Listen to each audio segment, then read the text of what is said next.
life things. All right. No, I have not arrived without injury. Oh. Yeah, I've actually been taking a few days off Oh. because I fell at work. Oh. Well. Must be nice to have time off, but not for that reason. No, it's not been so nice. Fall. Dang, man. Just go and follow. I just hit the stream button to get moving, but if you want to share, you can. But I don't want to feel like we're like ignoring your injury. That sucks. No, Sincerely, that's fine. Sincerely, that's rough. Mm-hmm. All right, but yeah, I'm gonna jump into it though, because time is money, and you guys pay for time to be here and hang and play Dungeons and Dragons. So just real quick, thank you guys for last week. I was telling them that I was burnt out from between all the different campaigns, and I had that big school project. So thank you for understanding. I needed that recharge badly, but here we are. So last time you finished the little underground dungeon, fought some cultists. Then you learned that they were cultists for Vecna, and to an extent, Cora and her brother got revenge on the people who seems like they were the ones who killed their other brother. And before you guys could finalize everything, your brother then dipped away. You did that.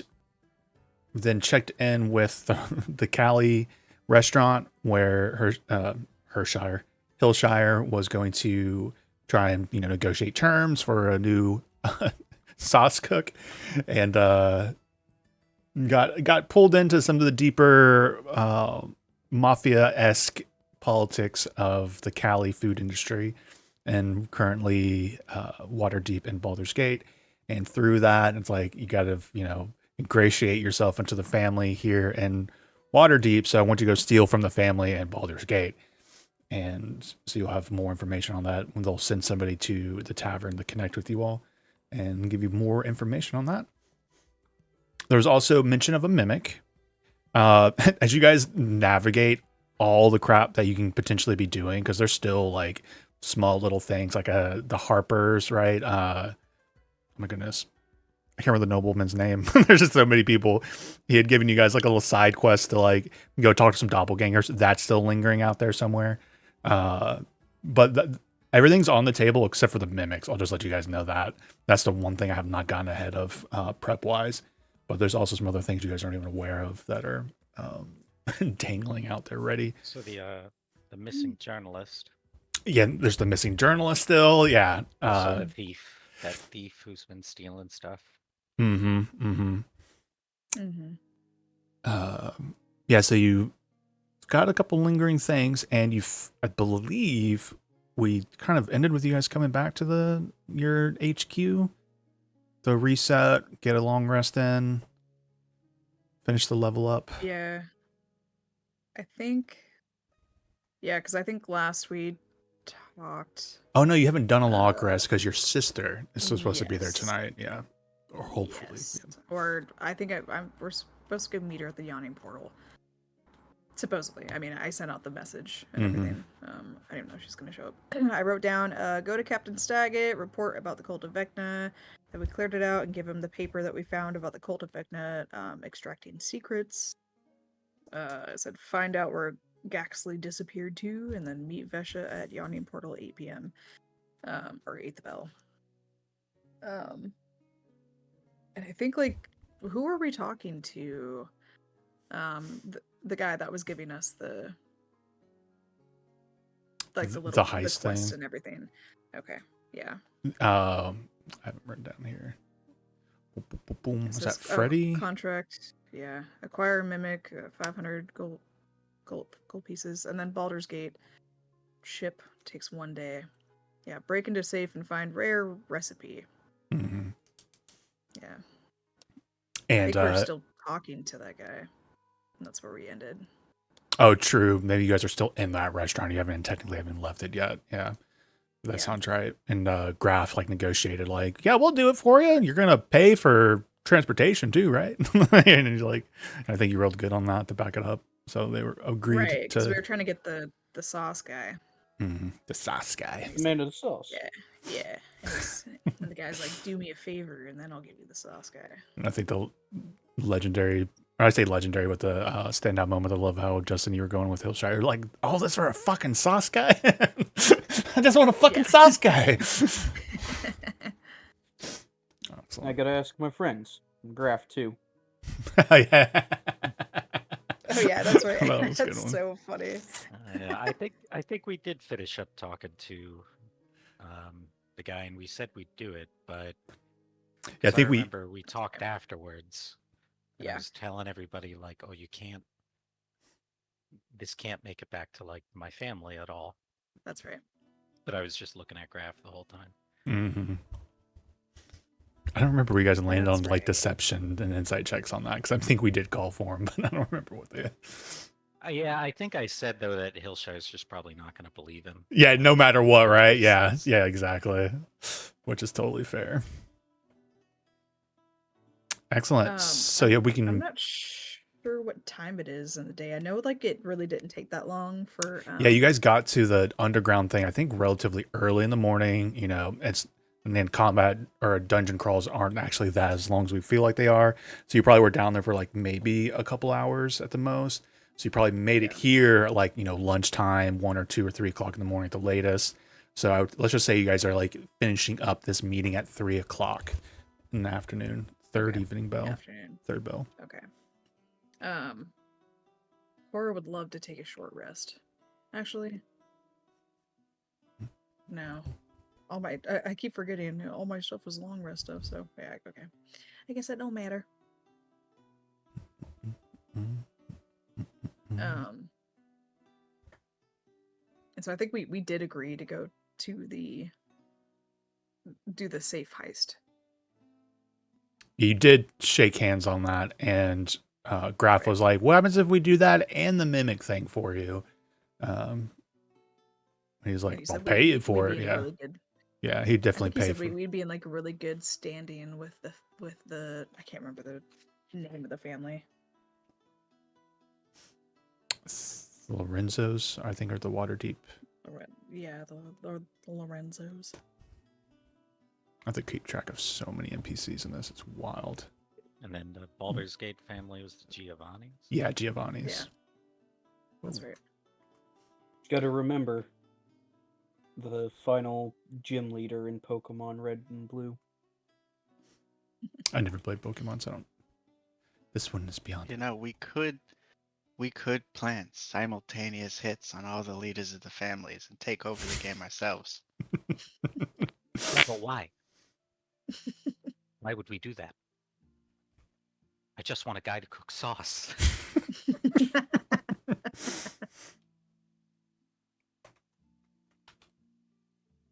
He's got a point.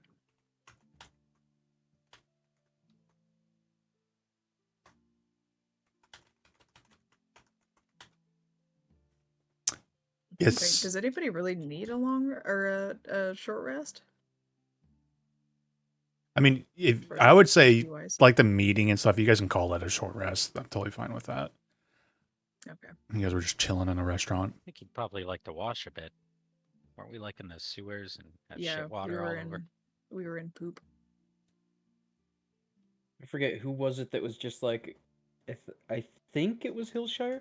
It was just like, oh yeah, one of my boots is full of sewer water. Let me just empty it out right here on the floor. Mm-hmm. Oh, right. Terrible. That's a terrible roll. All right, short rest it is. It will. Bunga it is. We'll officially open up with you guys like finishing up at the restaurant. So it's up to you where you go from there. And it's 3 o'clock in the evening.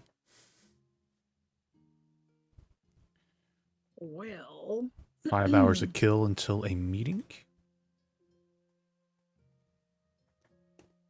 I mean, we could go to Captain Saget now and get the gold, and then just kind of hang out there until the Yawning Portal, or we can wait here and then take care of Captain Saget and then go immediately to the Yawning Portal. If you guys want to go to the Yawning Portal, but I think Core's gonna try to be there by 8. Which means you'll be there at like 8:05, 8:10 or something Yep. like that. Yeah. Sorry. Exactly. That is 100% accurate. When was the boat supposed to go to Baldur's Gate? Like 3 days?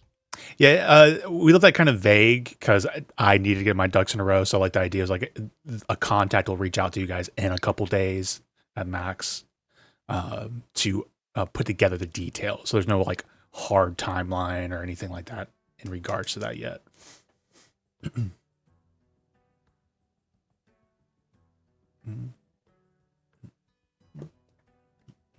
Fair enough. Fair enough.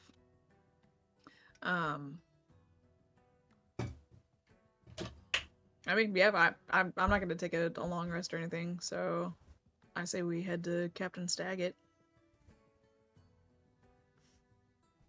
Go and get that done.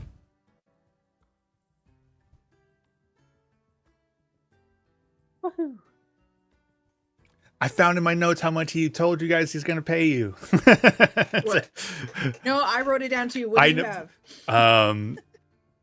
I think this is. I have 150 gold for cult info in general, but then 1,000 gold for clearing out the cultists. Yes. Yeah, that's what I got too. Usually I can kind of wing it and not care, but this campaign I'm having to really actually like, which is good. I need the skill of for me is with all my campaigns of getting better at find note any- taking. But Did we find any loot there? Like potions and stuff? Did we distribute that at all? funny enough, you guys we did not get find some a lot stuff. of. No, I don't think you guys ended Not a up. lot. Well, there were a couple there maybe was a items shield. throughout, but it wasn't. There was no like end of dungeon treasure haul, unfortunately, in that scenario. Oh, we got the charms too.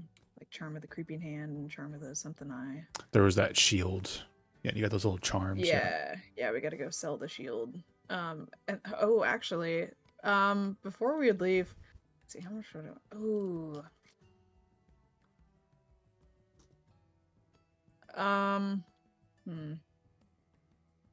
Yeah, we could totally go sell the shield. Cora needs a new weapon, like really bad. Oh yeah, yours got So I ruined a think little she'd bit. Yeah. be yeah. So she's gonna shop for a long sword. Yeah, just always remember like a +1 as the easy rule of thumb is always gonna be like 1,000 gold. But if you're just looking Yeah. for a normal long sword, it'll be really easy. Boom, boom, boom. Player's Handbook 2024. Equipment. How much was the shield? The plus it was, how much gold was it? It was a lot, right? Like It's gonna be 3,000? pretty much anything that's +1. It's gonna be 1,000. It's like the easy rule of thumb. So that shield's gonna be worth 1,000 itself. Okay. And it had been a cursed one, but what you're helping out the ghost, she took the curse off of it. Right. Mm. 1,000 plus 1,050 You're gonna get a long sword, you said. divided by 4. A normal long sword's 15 gold pieces. 15. Okay. Yeah, she's gonna have to save up for the better weapon. Okay. Could that be like a quick little pit stop? Yeah, if you're just getting a basic item like a long sword, or like, and does it sound like you guys want to go ahead and just sell that shield? That's not a huge deal at all. You can just easily cha-ching 1,000 gold and then buy something like a long sword very easily.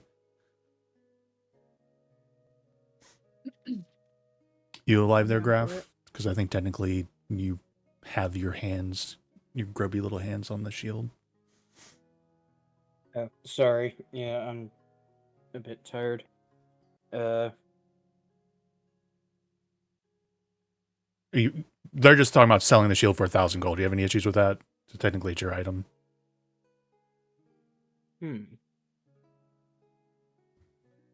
8,000 gold, eh? Mm-hmm. I honestly haven't thought about the shield in 2 weeks. My brain is just like, as Graph, obviously I want to sell the shield and get money. But as player Riley, I want to basically let Cora use it as long as possible because it's good It's good equipment, Braun. I mean, she likes it, but she likes money too. So she's not, she's not opposed. Like she would rather have a working weapon, like a better weapon than a shield, because her AC's 19 right now. Okay. So Oh, I yeah, think, let's sell it. yeah, I think she's just trying to save up to get like a better weapon. Cha-ching, 1,000 gold for the shield. Everyone put 250 in their inventory. Does that sound about right? Yeah. 250. And if you want that new longsword, just 15, Cora, out of that. Okay. Okay. Sweet. 15. Taking out 15. New longsword. Excellent. Okay. And then Let's see, after that, it's shield. now 4 o'clock in the evening. Oh god. Dun, dun, dun, dun. Yeah, I say we just I just say we go to the captain. Let's go get our money. Assuming there's no dissenters, I'm just going to move you guys that direction. We have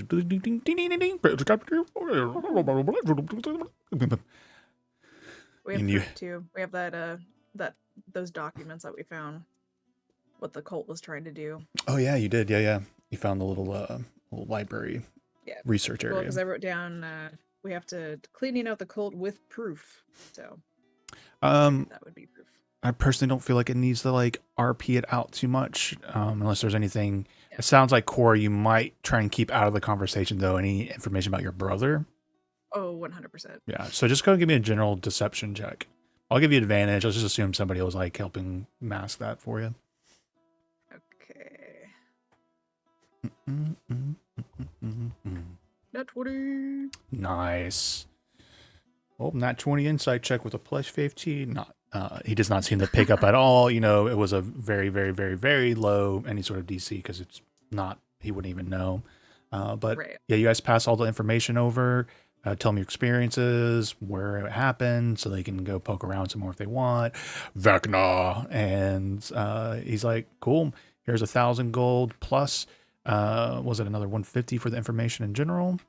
I think I said 150. Yeah. Yes. So you all get 1,150 gold Each? as a I group. wish. I wish. Yeah, but for a group.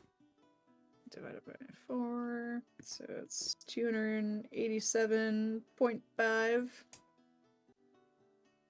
Go ahead and make it 288. How about that? You know, I'll be real generous for you guys. I'll round it up for you all. You all get 288 gold each. All right. I'm so glad that he didn't have any silver coins to give us, and he was just like, you know what, I'll make the difference up with gold just to make it easy. To be fair, I feel like the captain would be the kind of one that just like cuts a piece of gold coin in half and hands it off to you. He's like, I'm not doing any sort of. You get exactly what I tell you. Yep. I'm gonna be right back. I'm still listening. I gotta help my roommate with something real quick. Okay. Ruby. So it's just like kind of put in the frame. It's like 5:30 in the evening now with the 8 o'clock meeting for Cora at the Yawning Portal. So the rest of you maybe think about exactly what you might want to do if you want to tag along, do something else. Well, we could probably get that +1 longsword if we all just chipped in a little bit.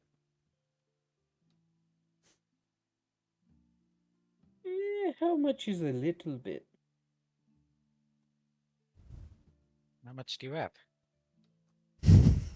How much do we need?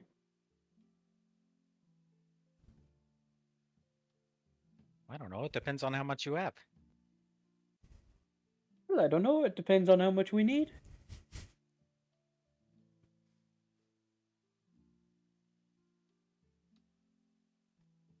I'm slowly pulling up Cora's character sheet, see how much gold she has potentially, but I'm not going to tell you. I'm just curious. Cool.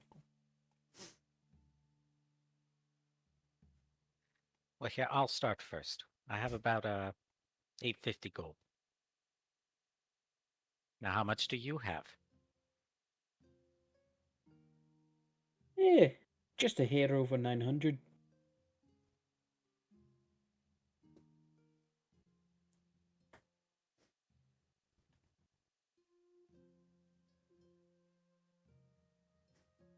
So we probably don't need to chip in that much. Yeah, I'd hope so.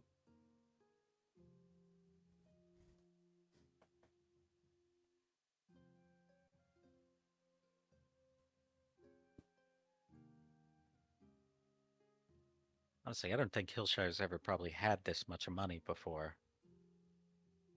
I'm trying to think of what a really poor person would do if they just had a lot of money very suddenly.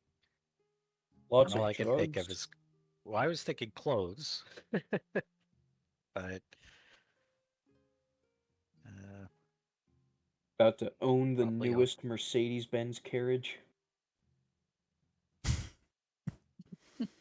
right, he's gonna get a cane and a top hat. I was listening to how much Please get a gold you cane and a guys top have. hat. And I was like, damn, they kind of got a little bit more gold than me. And I was like, oh yeah, I've been like doing nothing but spending gold on services and then giving it to my parents. Yeah, like handing out 10 gold to the pauper boy who's delivering our mail. Oh yeah.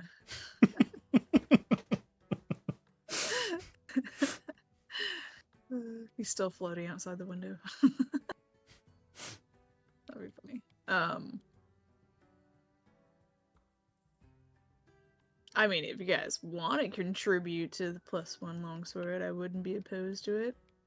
She would definitely pay you back. But it's also, I don't think we're going to be fighting anything that deals, acid damage like that. Well, it depends. How much do you need? Well, I have about 699 gold.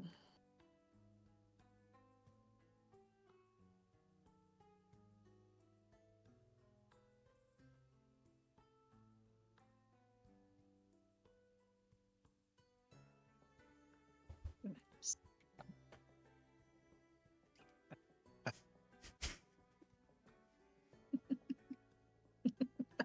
I know, I saw that. I was like, perfect amount.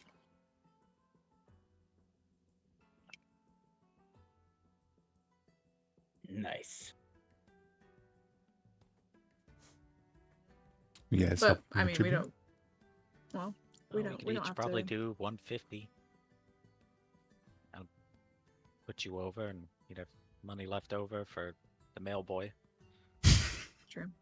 You guys you can choose if you want me to pay you back. Oh my god, dude! Fucking my bearded dragon just scared the shit out of me.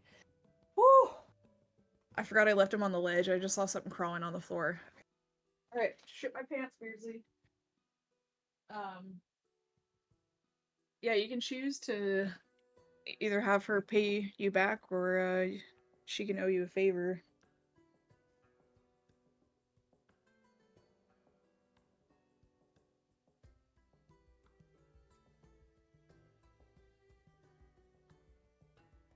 I've never seen a dragon with a beard.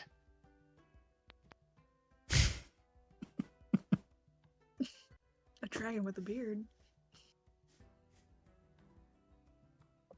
That's what you said, right? Oh. Oh. Yeah. He's got a little beard on him. I don't know why I just kept thinking of that Will Ferrell skit, the landlady. It's like that little girl. She's like, "Where's my money?" Oh. Where's my $2? Yeah. So yeah, I mean, if you guys if you want to contribute, you can. She wouldn't be opposed to that, but she's also like not terribly worried about it.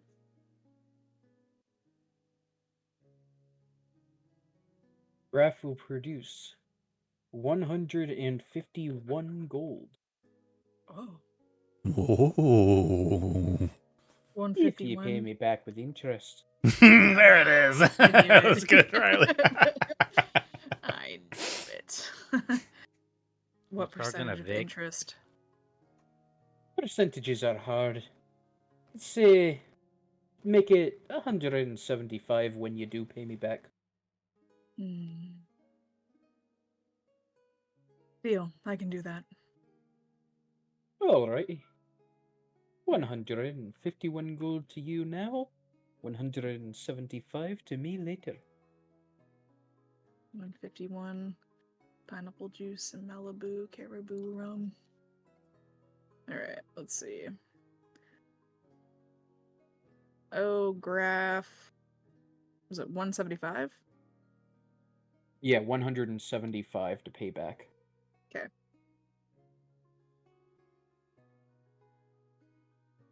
Alright. It's been a few months since I've last used the notes channel, or the notes thread. Mm. Been a while. Been a while. What about you, Hillshire? Are you going to put some I'll just interest get on there? 150. No need for interest. Oh, Considering I'm pretty sure you saved our lives when we fought your brother. Mm. Yeah. Graf's life too, but you know.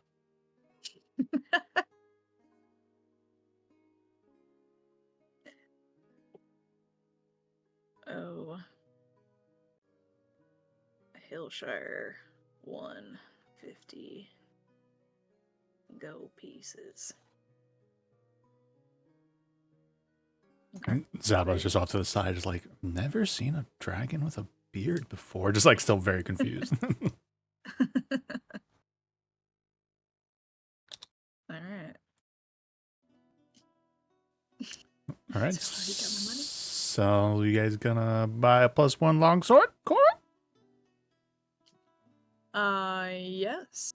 Cool. Yeah, she is. It's now 6:30, and you have successfully bought a +1 longsword. Okay. Cha-cha-ching. I'm officially broke. This will be nice though. This is what I need. You're actually worse than broke. You're in debt. Yeah. Welcome to the American system.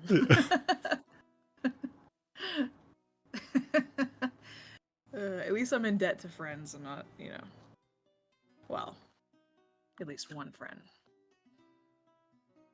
One friend and Graph. And Graph.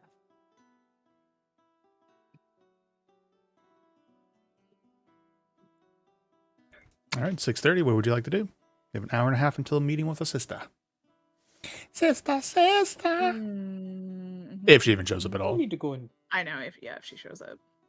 I need to go and check on the pigeons. See if they found anyone that's willing to tell us about what's happened with I've already forgotten his name again. The Gaxley Rudder guy. Cunt. I only remember because I made the joke as Volo once as Rudder Cunt, and it's sticking in my brain now. We need to see what's up with Gaxley. See if any of the nearby animals spotted him. It's a pretty easy detour. You go by, you talk to them. Unfortunately, they still don't have anything to report.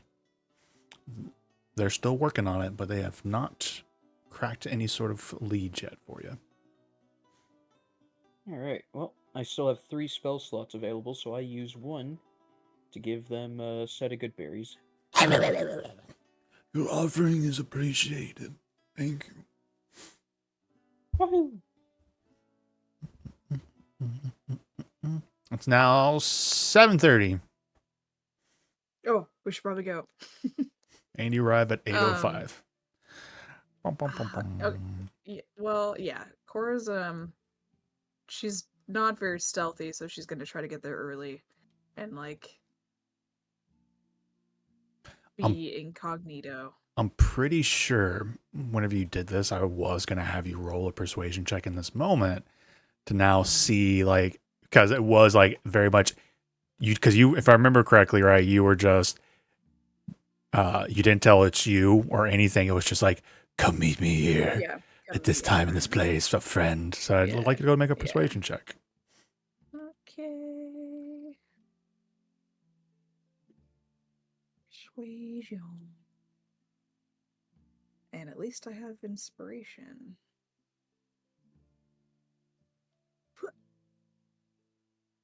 Okay, 18. Cool. The DC was 25. 25? I'm sorry. I am in a sarcastic mood per usual with everything you do in your life. So I He'll know. have to deal with it. I'm used to it. Yeah, thank you for being used to it. Okay, so you get set up in there. Go and roll a stealth check for me.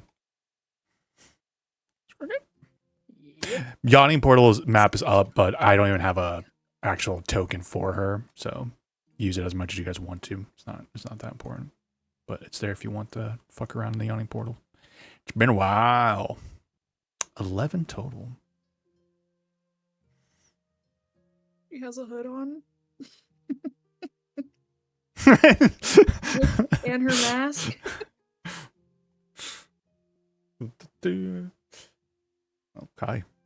Oh yeah, I can use the dice in the system. Her sister's like, boop. I know that build from anywhere. Damn it. Actually, I don't know why I rolled twice. Ignore that. Fresh roll. more obviously you see a girl, or you see somebody walk in, also hooded and mysterious, but the weird detail when I put in here, as you're like, I have a hood, you see a little snake tongue tasting the air. Because isn't that how like snakes like taste the air, right, with their tongues or whatever? Yeah. So makes sense, man. and immediately looks over and sees you sitting there looking all mysterious yourself, like Aragorn in the corner. Oh yeah. Instead of a pipe, she has a beer. Okay, hold on. I need to get my thoughts together because I know I've been trying to have this meeting, and I gotta think about. I didn't prepare for this. I had 2 weeks. And the hooded figure walks over to your table and draws it back, and indeed you do see your sister. Are we at a table? Oh, you said you don't have a token. I don't have a token for her, but I'll just say it's this satyr chick for ease. Okay. She's a little distracting. Oh Uh, She's God. pretty excited. Told you, Yeah. told you not to leave the house looking like that. I'm not 16 anymore. I know, instead I'm going to do Fiona, but at least it's green skin. Yeah, that's true. But she recognizes something about you, right? But assuming you're still kind of keeping yourself in the shade, she kind of leans over into the table. Do I know you?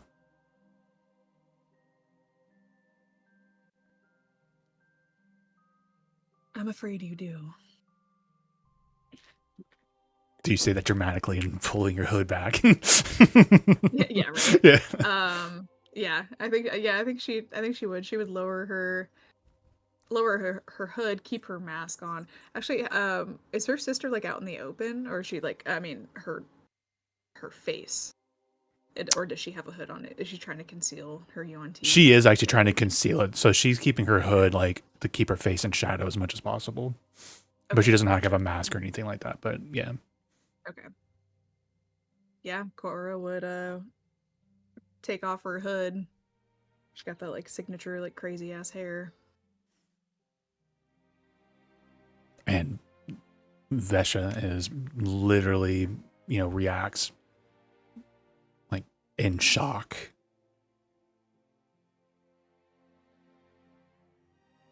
Hello, Vesha. What are you doing here?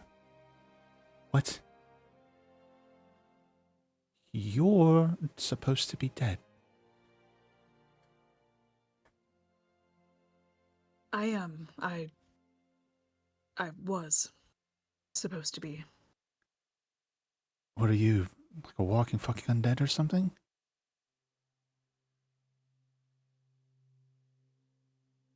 Listen, Vesha, a lot has happened. Yeah. I wanted to reconnect with you to tell you the truth. I never died. Not in the literal sense. And she kind of just heavily sits down at the table. You better start talking very quickly.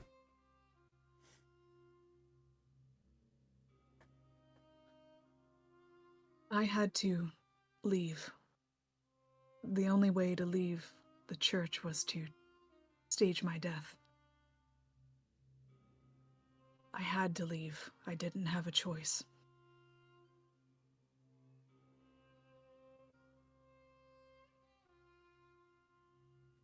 And so you I made understand. us all think you're dead.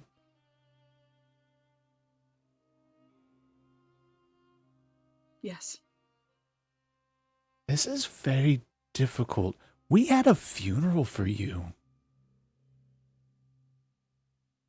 I know. You have a gravestone.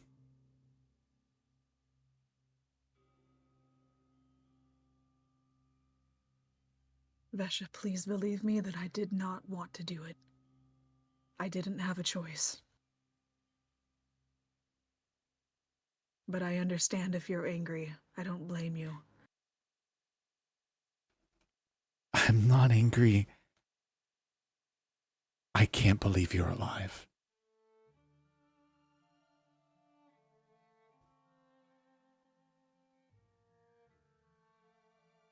I don't think that's fair to Mom and Dad at all.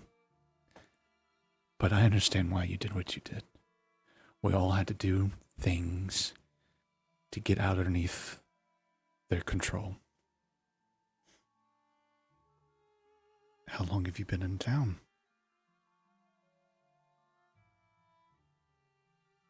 About a month. How exactly did you leave the church?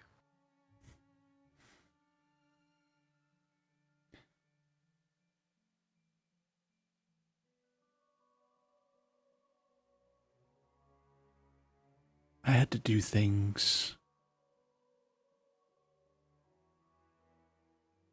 to provide assurances that if I left, I would never turn on them. I would not turn them into the authorities or the guard.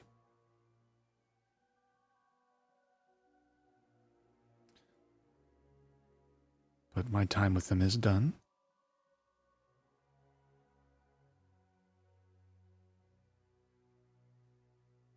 We all had to do hard you things. believe them?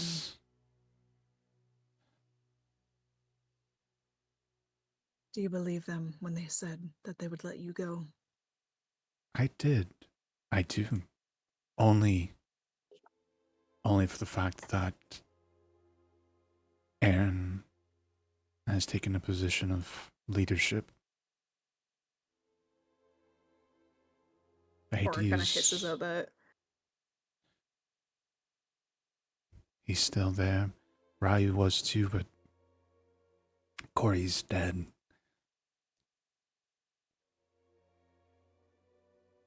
I know. I had to see his body. I had to check. Can I ask what you found? Because now I'm thinking I should go dig up all of my siblings' graves to find out if they're actually dead.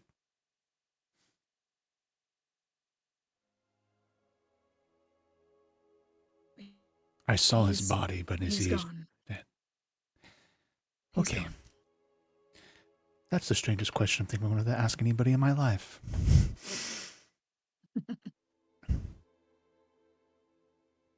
How Ryu died with the cults. Say that again, I'm sorry. Oh, right. She's saying like how Ryu died with the cults. How were you died with the Colts? No, how Ryu died.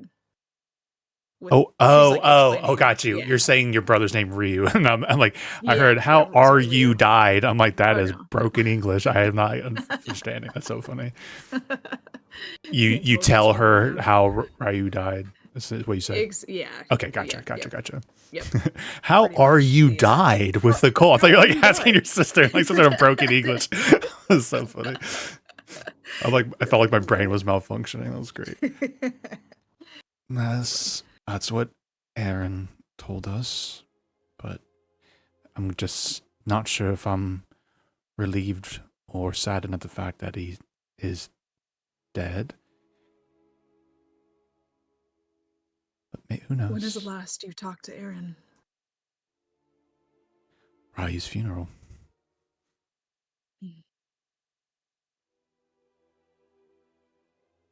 I've recently talked to Aaron. Hmm. Talked is a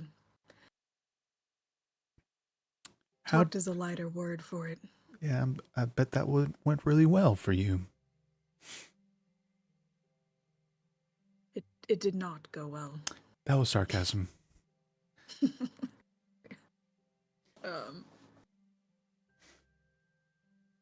He almost killed me and my companions, but I managed to talk him out of it.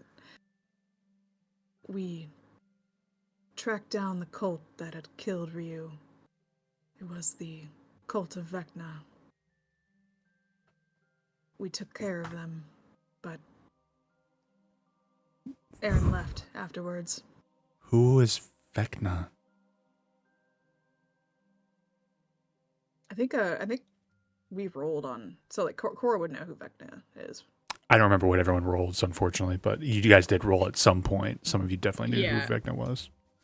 I think I remember Cora knowing. I think she got like a nat 20 or something because we linked it to her researching him like in Ogma, the Temple of Ogma or something like that. Cool.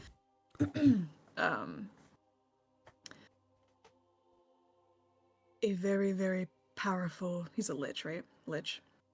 Well, you probably wouldn't use the Undead? terms lich because he's actually considered a Okay. god in his own way. Okay. So it's like he's more than a lich.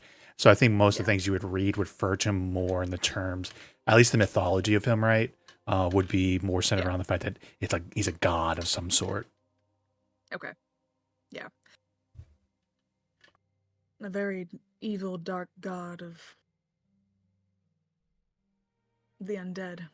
They were doing some very horrible things down there. And using the church members in their rituals.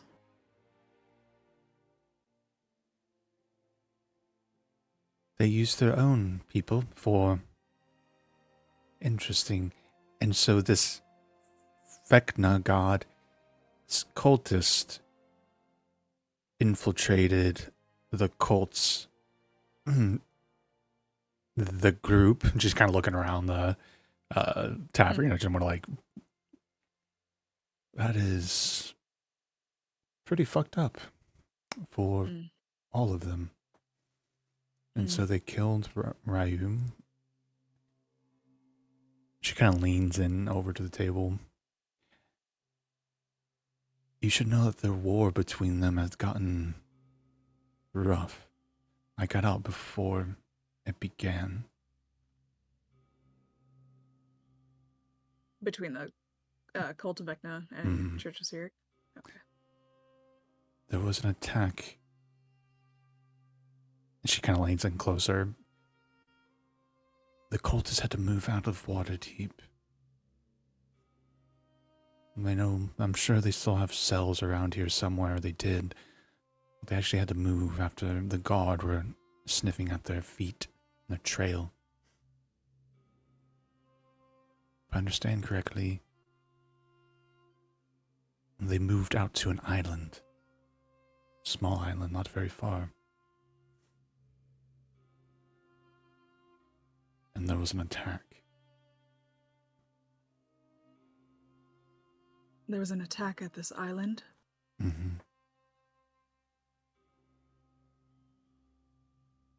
Are they still at this island, as far as you know? As far as I know, but since Ryu's death, I haven't been hearing anything from Aaron. Though, I thought he was leaving little gifts for the family. Would you know anything about that?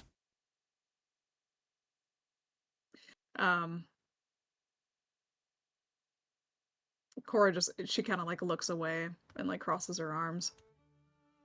As if Aaron would leave anything. You would be surprised what he's done for our family.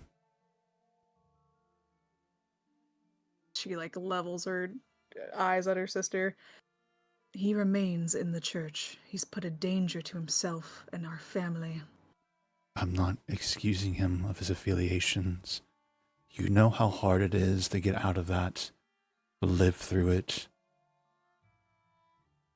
Vesha, he doesn't wish to leave. He wishes to remain. He chooses to remain. You ever thought about that maybe he's staying there to protect us?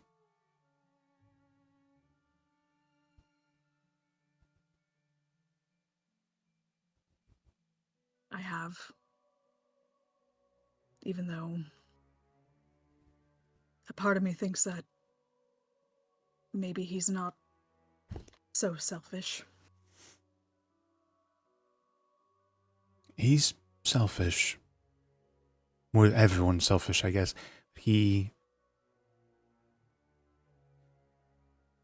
wasn't easy for me to leave, but he made sure it was possible. Not everyone enjoyed that. Maybe that's what pushed some of them to exploring some other dark entities at some sort of backstabbing, but I'm not going to pretend to know what happened there.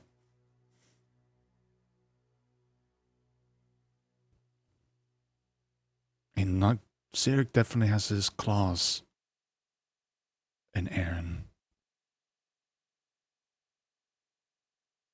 Had his claws in Ryu too.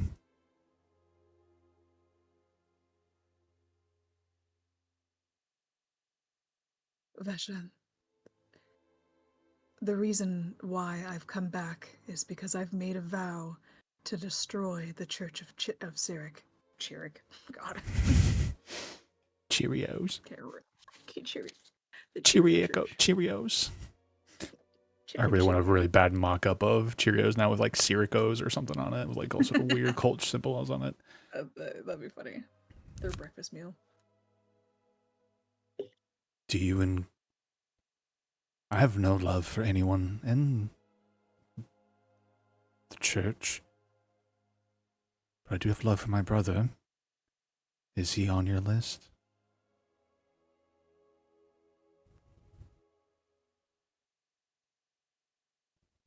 If the church truly has their grasp around Aaron, I will do everything I can to free him. But Vesha, there is the chance that he wishes to remain, not to protect our family, or you, or our parents. There's a part of me that wishes,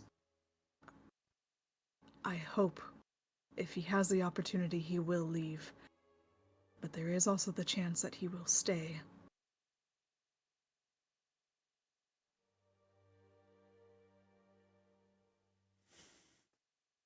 I'll make a Understand what persuasion check with advantage. Oh. Okay. Persuasion. Oh shit, hold on. Damn it. No. Okay. I'm just gonna roll 2 of them.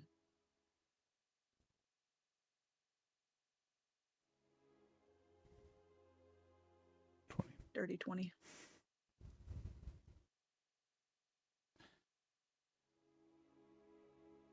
I need you to swear to me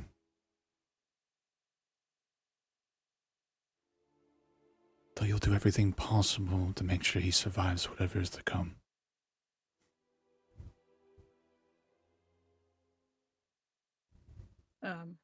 Cora puts her hand over her heart.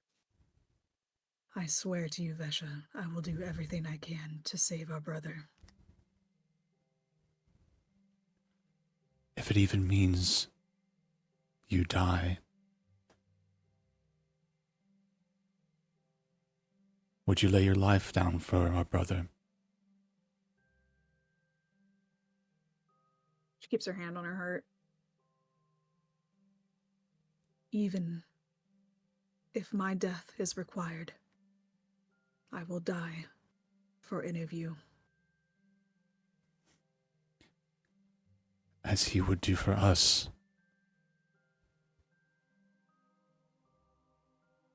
I can tell you where the church was.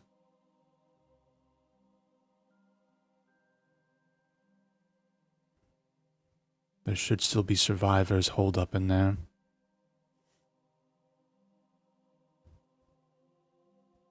I'm sure the church stretches beyond. I mean, we know it stretches beyond just Waterdeep. And though they may lack in power now after this attack, they'll always be dangerous. After they moved out, they were plying upon some of the trading vessels, masking it as pirates. That's what the reports are coming back as. But really they were capturing them for the goods and for the people, for the blood. It said they're masquerading as pirates. Not that they were masquerading at it, but, attacks on merchant vessels. Oh, it was pirates is like the reports coming in. So not necessarily that they were Okay. masquerading at it, but that's what people are saying is happening. Gotcha. Okay. Do you know where this was happening? I do.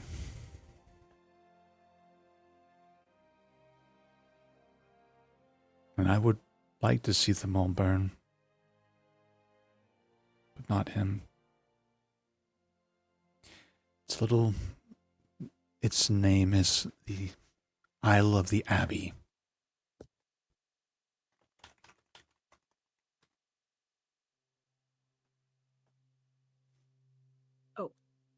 I thought you said I love the Abbey. I was like, oh. I love Abby. Abby Normal. Sorry. Happy normal.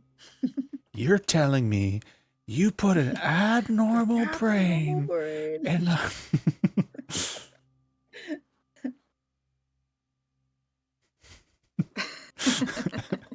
I would not be angry. I haven't seen that movie forever.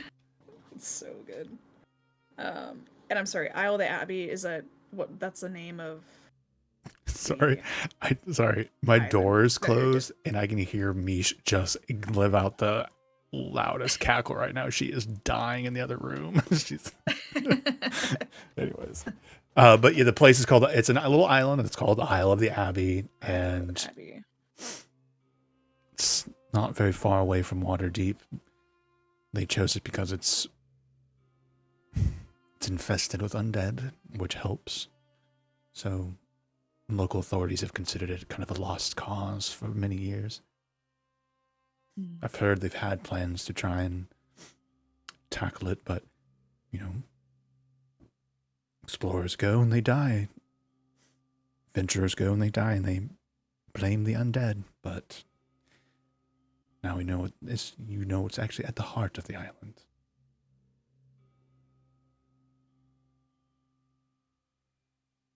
Earlier, when I was speaking with Aaron, I told him if he was ever in trouble, that he could always come to me. I've recently helped contribute to purchasing a manor. Where was it? I always forget the location that we're in. The North Ward, I believe. North Ward, that's right. North Ward. North Ward. Troll Skull Manor in the North Ward. I would extend the same invitation to you.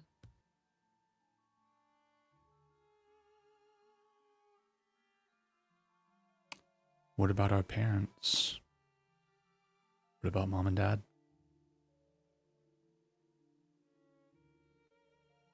She definitely looks like conflicted.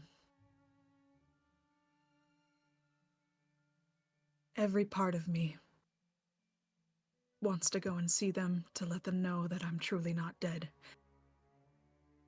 But Vesha, I cannot put them in danger, especially if I am going after the cult. It would defeat the purpose of staging my own death to begin with. I wanted to eliminate me from the picture and then dismantle them in the shadows. I Did you took a roll risk meeting with you. Oh, Your persuasion check.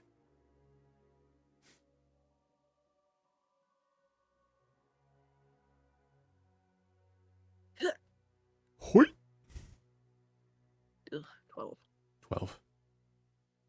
She's listening. You continue. I took a risk meeting with you today, but after everything that's happened with Ryu and Aaron,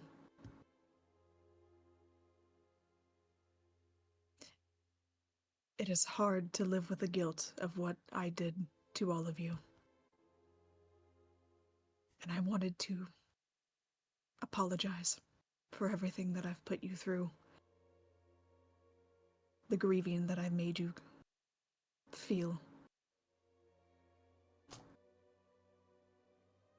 And she's like tearing up.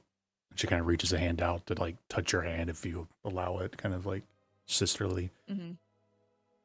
And she poisons me. Okay. She just puts a dagger right into your. Damn it. I've made anti-yanti poison. It bypasses your natural resistances. We just call that acid. That's the technical term. It's the technical term is anti-yanti poison. It's like burning through your flesh. Ow. Didn't even see it coming. I understand why you did what you did.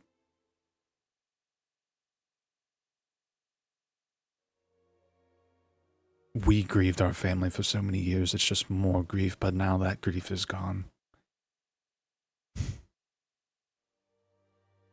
You really should tell mother and father. They now have 2 children dead.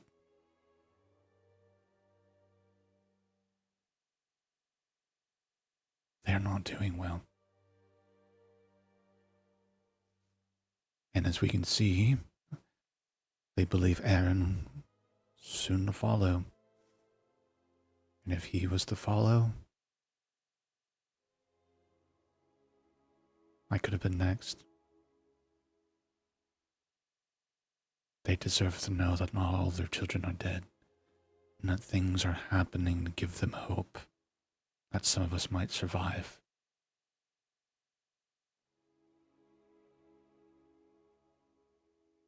But I understand why you're not telling them. But you don't have to see their faces. Mother's barely been eating. I haven't heard laughter in our home.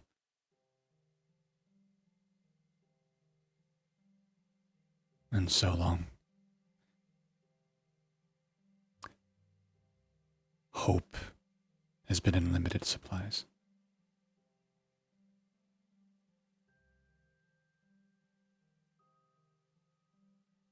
Cora kind of sits there for a long time.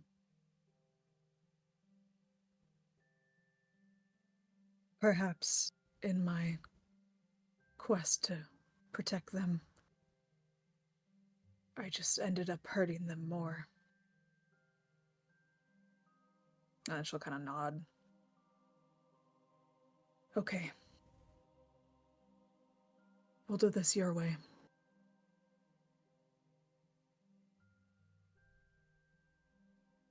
She kind of smiles.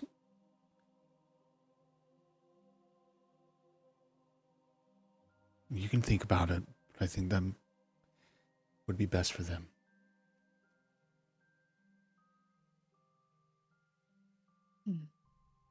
But if you're going to get the church, do not rest on your laurels. They will most likely move. If you've taken care of this threat of the Vecna cultists, they will try and rebuild somewhere else, and we may lose them completely. Can you imagine Aaron coming and telling us their new home in a month? No. No.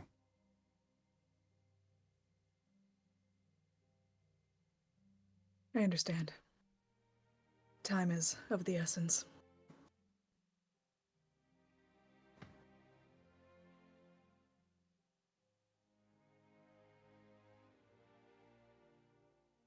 You're more than welcome to come and visit me whenever you'd like. Troll if Skull you- Manor, northward. Yes. And if you see a strange human man standing outside of our parents' home, he's a colleague of mine. That makes me a bit uncomfortable. He's just there to watch, Vesha. It's fine. Is he watching me take a shit? That was extra gold. Couldn't afford it. I am putting myself in the feet of a woman going like, oh yeah, there's a man outside her Right. house watching you guys Yeah. all the time. She's like, Yeah. watching me all the Yeah. time? Okay. Yeah. I Basically, will- she's gonna tell her, like, he's being Yeah. my eyes and ears Gotcha, when I yeah. can't be there. Yeah.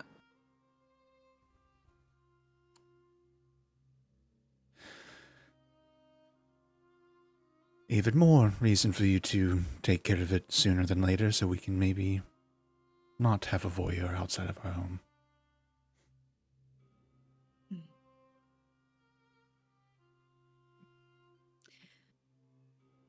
My companions and I have other things to take care of, but it'll give me time to strategize how to approach the Isle and gather my strength. She just like look you up and down, like, you know, level 5 character now, right? Quote unquote. You get brand new Right, plus, yeah. you're shiny new +1 longsword. You know, she like hold it Yeah. down to the hilt on the side. And like, oh, I'm just saying, no one noticed my longsword. It's like, Yeah, she also just got her ass whooped by her twin brother, too. oh, true. Yeah, you look like you've gone through shit too still. She's, taking that into account. Gather your strength. Looks like you'll be more than capable. If Aaron comes and visits you or talks to you in any way, would you please let me know? I wasn't able to talk to him before he vanished. I'll make the same promise to you that I would make to him. And that I would also tell him that you talked to me.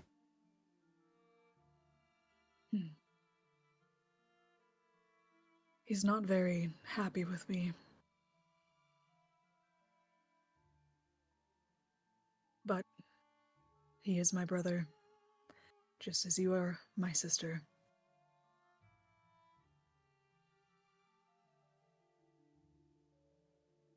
And she kind of gets up and like goes over to give you like the sisterly hug, and like she literally like whatever emotion she was holding back is finally like letting loose, like you're real kind of thing. Assuming you're allowing it, she just kind of like it's like kind of Yeah. like you can feel her kind of sobbing, and the wetness of tears on her face. And she kind of like presses in.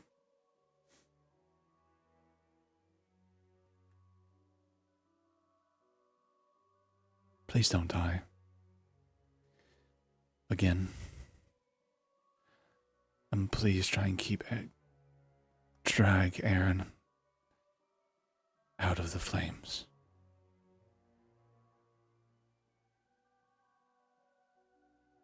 Please don't die. And the offer always goes to you that you always will have a home with Mom and Dad.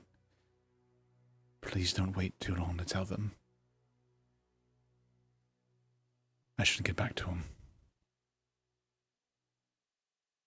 And stare at my grieving mother as I know that one of her children's alive and I can't tell her. That's so Jesus. messed up.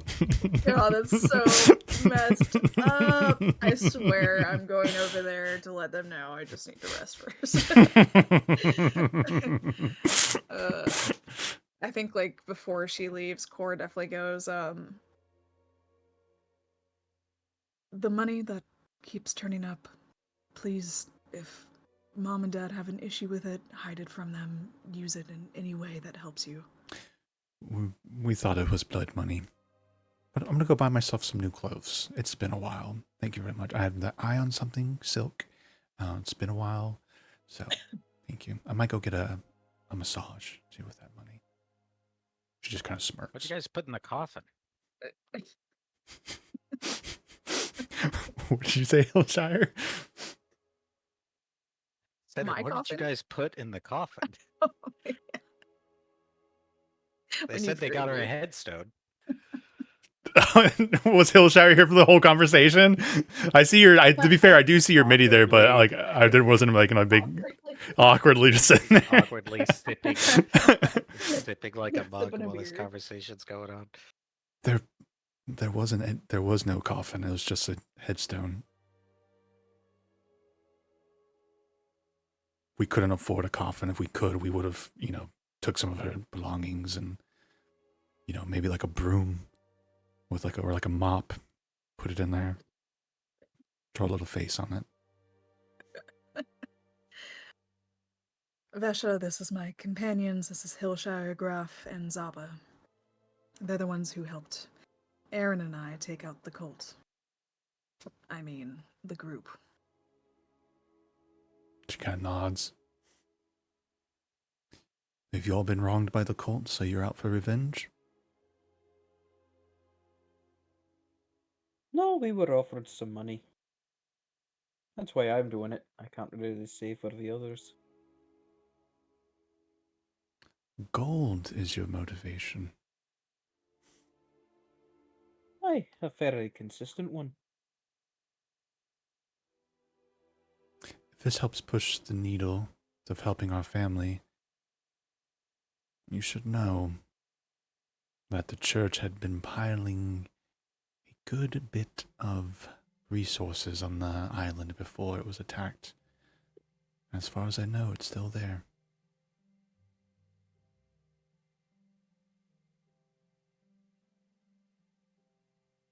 She's like, there's literally a vault.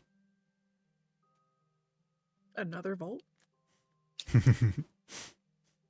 What's a term that you would use for it's 100% not like another golden thing, but she's telling you there's a treasure room apparently at the A island. treasury. Yeah, I don't want you above table. I want you to think it's like I have a little thing for it, but it's not another like heist thing. It's from like the golden thing, but there's a vault on it like with shit in it on the island.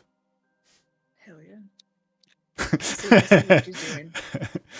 I see what she's doing. I love And it. it's working. I like you just- both. just All your like gifts her are good. older sister.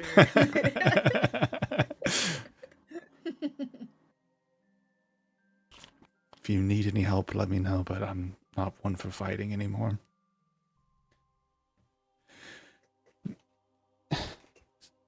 It's nice meeting you all. I'm going to get back to my parents. It's good to see you. I'm glad you're not dead. And she goes to leave.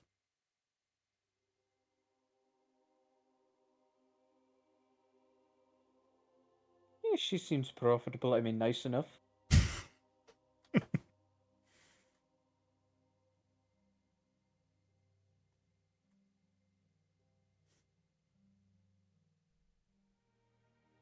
Oh, her internet went out. Bam.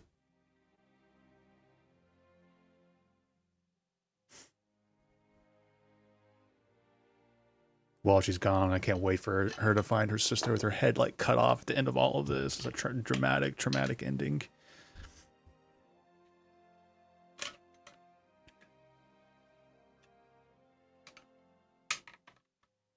Don't worry, T. She only has 3 more siblings to have an emotional reconnection with.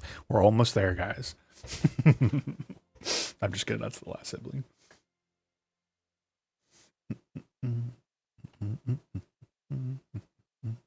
Now that they've been all introduced, we get to find out how they all die.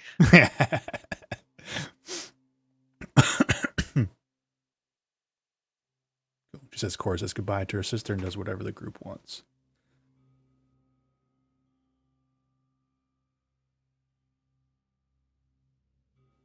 I have something in my throat. 1 second.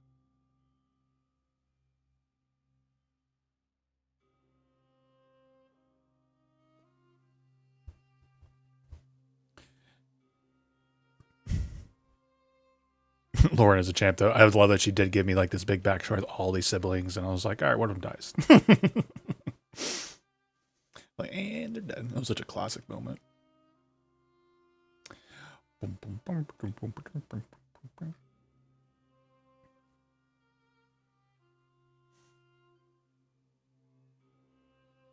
You hanging in there, Zaba?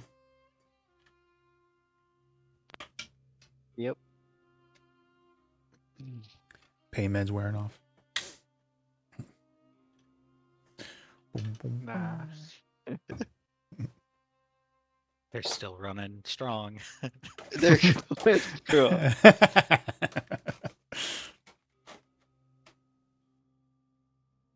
Did he actually? Did you? Did the doctor give you something? Just a couple for a couple nights. No, that's too bad.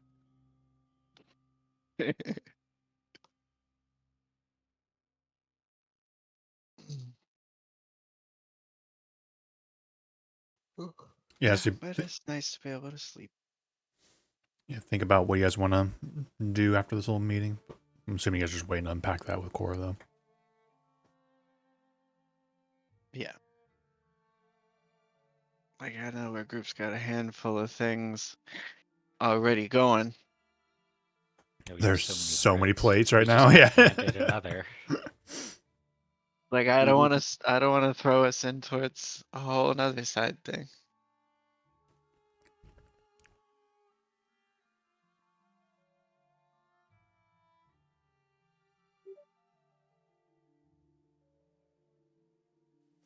Yeah, I've run Gareth, campaigns with a did the lot of kitchen say threads. anything Oh yeah. They're just about looking. Gaxley? They haven't had any luck yet, but they said there are still some other animals in the area that they have yet to talk to. Have we thought about just asking the people he works with? You know, I forgot that was an option, I'm gonna be honest.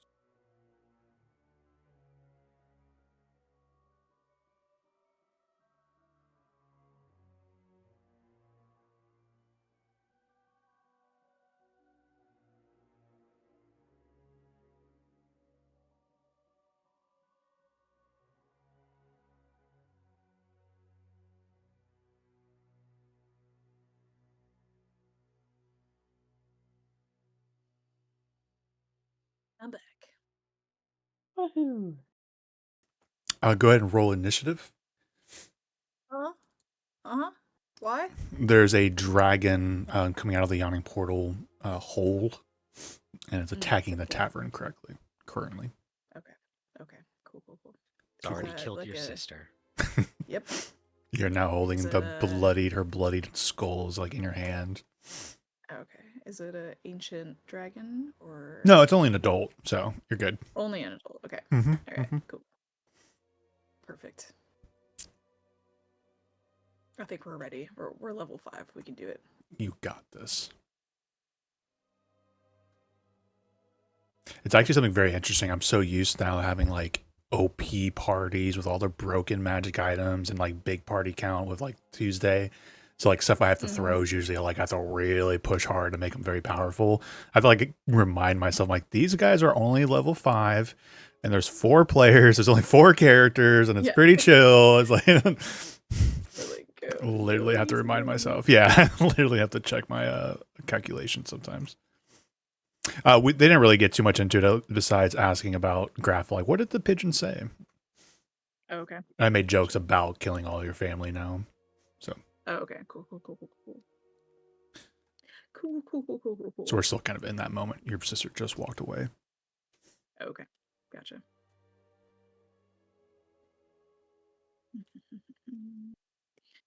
So let's see what we've done. What have we done? I know. We were also saying we have so many threads. Yeah, so We many just fucking got handed threads. one No more. Oh yeah.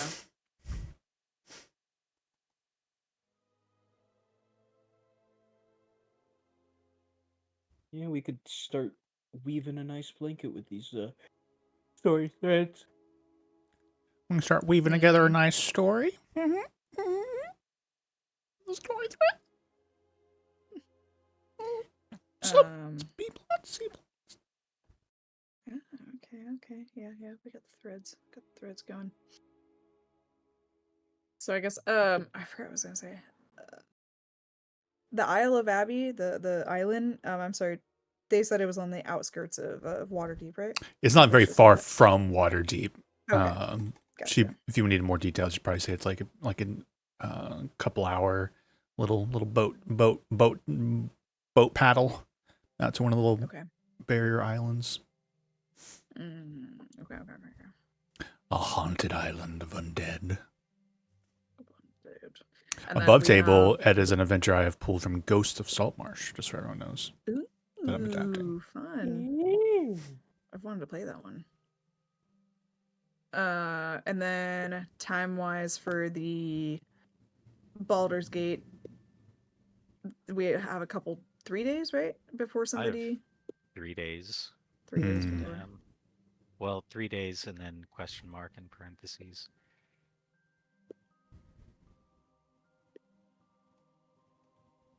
So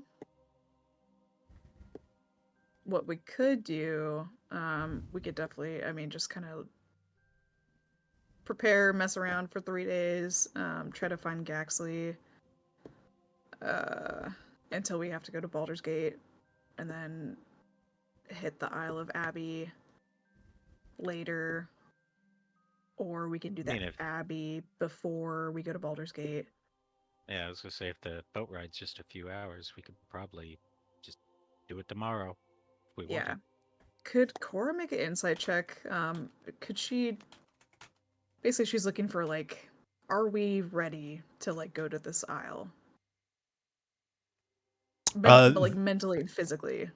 That would require 'Cause more of a. Am I muted? No, I'm not muted. Okay. That would require more of like an investigation and research to Okay. know exactly what's going on with the island, and then based off of whatever the research, then you could roll an insight off of it.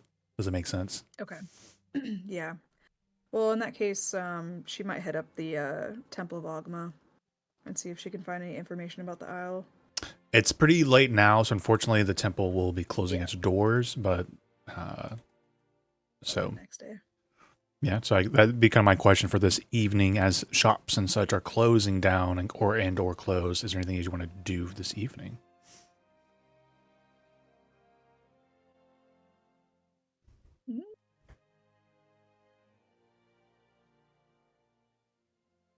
I want to see if there's anything.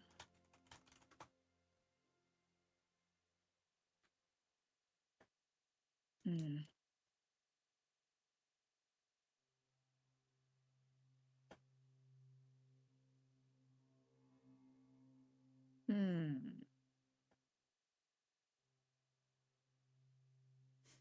I don't really have anything. I was just gonna see if there's like something I could sell, but oh, actually, I'm sorry.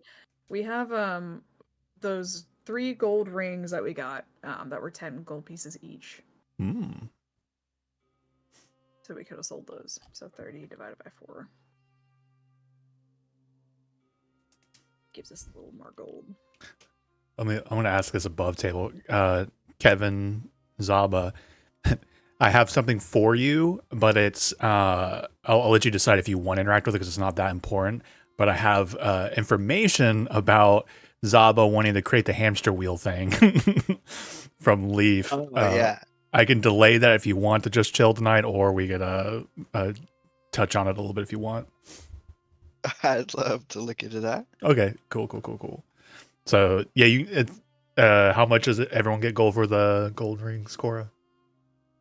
It's 7.5 7.5. if you want to like. Yeah.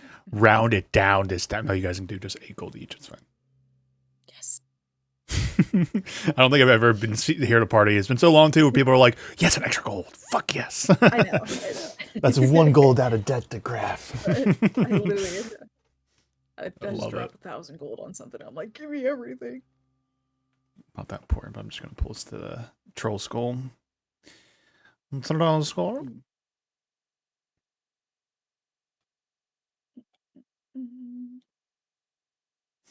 Yeah, so Zaba, as you're here, as you'll get probably back to the side of town, it's getting close to 10, right? So you probably, it's been a long day. So you're all kind of getting ready for bed and such. Leaf, the ghost former owner, approaches you. Miss Zaba? I have Yes, Leaf. bit of a report for you in regards to your requests for items for some sort of project. Very eclectic. Some of the raw materials will come out to... Sorry, I wrote that down somewhere else and I don't have it. A moment. Boom, boom, boom. 200 gold is raw materials, but seems a bit of your projects have a bit more engineering requirements. So I had a harder time tracking down any pricing, but I have found a person of interest that you might want to create a meeting with. An eccentric inventor named Professor Wildbell. Oh, I'd love to meet this professor. He has a place of... he's a laboratory outside of town now, as I understand it. Not far, but safely from the city walls. Safely. Does this man practice in dangerous experiment? That's the reputation that I gathered, Miss Abba. You'll... I suppose. For such an eccentric idea, we would have to go to someone with dangerous experience. Seems you're dealing with something called science. There's not very many scientists in the world, but this one is a scientist of artifice. I believe they called him an artificer. Professor Wildbell. Well, I will go see him. Very well. I have noted his current place of residence. If you take the road here, it gives you the directions to the research facilities of Professor Wildbell outside of the city of Waterdeep.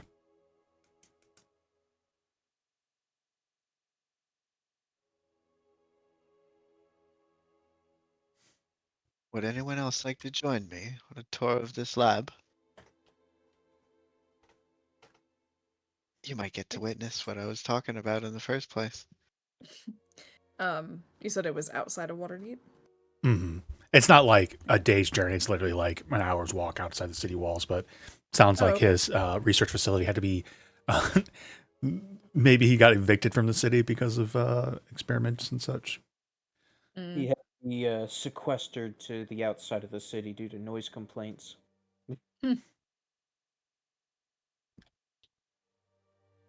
I imagine you see. can see flashes coming through the windows periodically. Yeah, it's more a question of timing too right now, right? It's about 10 o'clock in the evening, so you want to think about when and how you want to do it and who joins. Eh. If we can do so tomorrow, then I'll go, but I am not going tonight. Leif, did this scientist give any specific time he'd be free? I fortunately did not inquire directly with the professor, but I could make inquiries about arranging a meeting.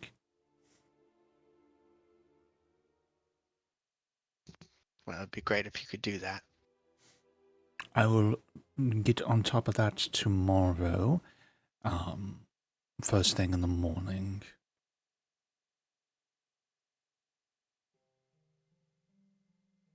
Does anybody else have any requests for me while I'm out and about?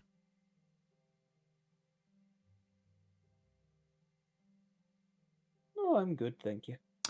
And if you don't mind, Mrs. Albert, I think I would like to be present for your conversation with the professor, because I too would like to wrap my head around what exactly it is you're trying to do with Troll School.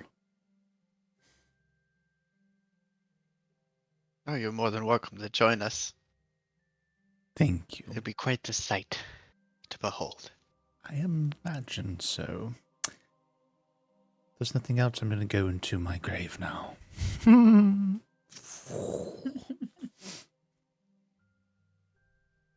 tight, Leaf. I Not when the will. ground moles bite. Good sleep is of grave importance, you know.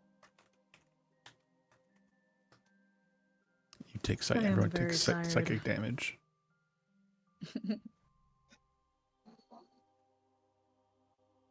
I am going to bed. It has been a very, very long day. Okay. Someone can shout out if there's something else you want to do, but we can long rest it and the next day. Long rest. Oh my god. And then the construction on the inn itself moves forward another day. We're getting close. Where's that page? Boom, boom, boom, boom, boom, boom. You're now officially 10 out of 12 days of renovations.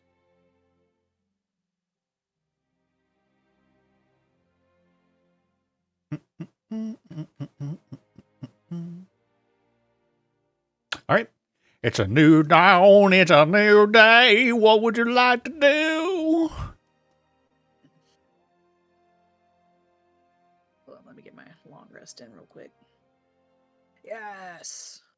Oh, all the spell slots.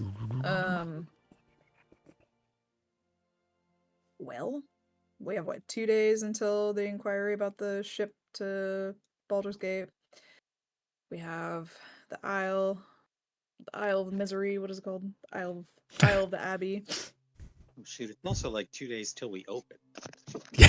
Yeah. It's just another thing to add into the Listen, people. spinning plates. We have like Gaxley to find if we do want to find him. We got the Artificer. We got a lot of stuff. Core would be down for anything, whatever you guys want to do. I'll say something above table here too, because I had this discussion on different ways for different groups or different campaigns. I generally run some of my campaigns like more video gamey, where like things aren't happening in the background or like events moving forward. But I think for this campaign, since it's such an organic one, and the world really is like breathing and people, there's so many people doing different things, that some things could pass you by and change the longer you wait. So just use that for your consideration. I'm not saying you need to go running and do every single thing, but some things might change depending on how or the circumstances and scenarios might change depending how far down the road it's pushed and such. Well,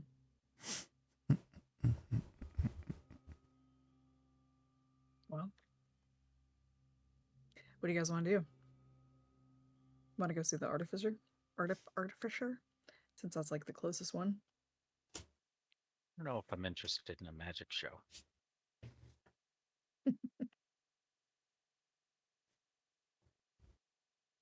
I'm gonna go because I'm gonna see if that guy has a way to recreate the sauce even easier.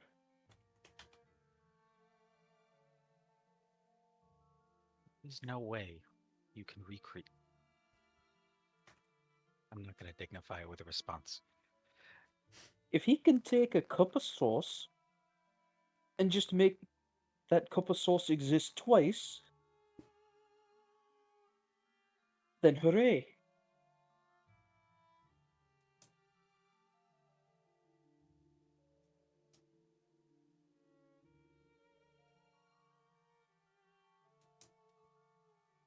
Well, what else we got? Actually. The library?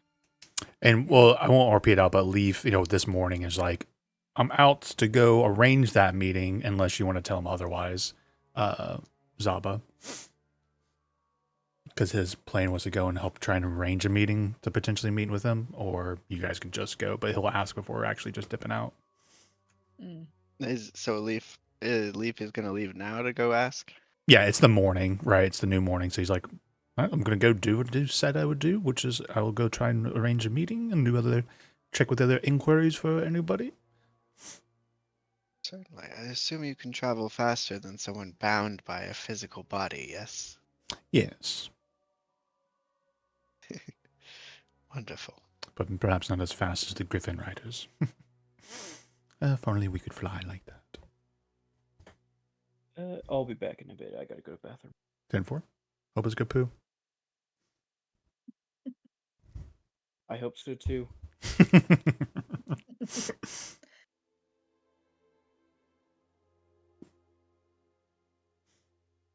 Actually, I think since like time-wise stuff, Cora could go to the temple, the library, while they're going to see the artificer. Well, And she well, can all. that's what I'm trying to ask you for you guys' own consideration. Do you want to send Leaf to go set up a meeting, or do you just want to go out there? I don't care. It's just more Oh, okay. logistic for you guys to be like, well, if they're going, then we'll go with you, or we'll do something else. I don't know. We could all just head out there and say hello. It would be just Or as we could easy. Split up if it doesn't What happens seem if- like it's going to be trouble. This artificer isn't dangerous, is he? Yeah, I know. You're planning on fighting the artificer. He did Well, have we're yet to his know. research station evicted from the city for dangerous reasons. I don't think he's openly hostile, but dangerous is dangerous does.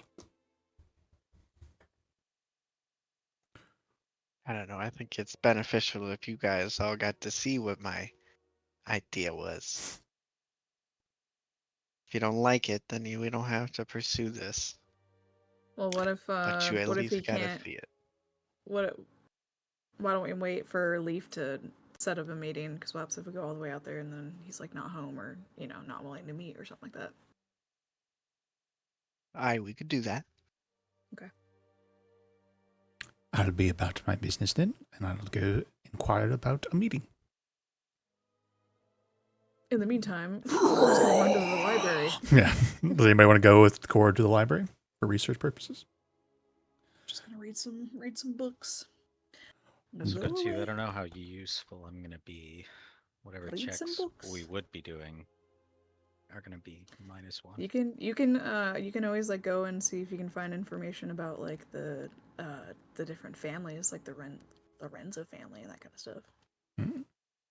You never know. I'm gonna Knowledge is try power. to check out the Valachi papers. The Valachi papers? I don't know this reference. Sounds familiar. Valachi? Is that a reference to something IRL? Mob. Yeah. Is it mod stuff? Sweet. Sweet. Hello, JP.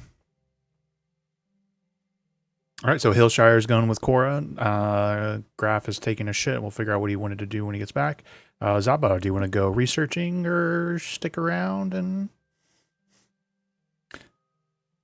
anything you want to do while? Researching? What'd you say, Kevin? You said researching. Yeah, Cora is going to go research about the Isle of Dread, and Hillshire's like, I'll tag along. Maybe he'll research something. We just change the name of the isle like every time. Yeah, that's part of the joke. Yeah, I think Isle of the Dread is a thing. I can't remember Isle now, of but Dread. Isle of Misery. Isle of Despair. I'll tag along with them. Okay. See if I can find any. I Old can't stop bones. hearing just I love now. I Oh. love, yeah. I love That's what I Dread. thought he I said in love the beginning. despair. Yeah. I love love despair. Okay. You will make it to the Temple of Ogma, a religious institution dedicated to research knowledge. Some patrons of some wizards consider them the god patron and such. Well, you show up and you begin researching. We don't have to RP it every time you talk to somebody here. You tell them you're researching a local island, Isle of the Abbey, and go ahead and roll investigation check at advantage there, Cora. Oh, okay.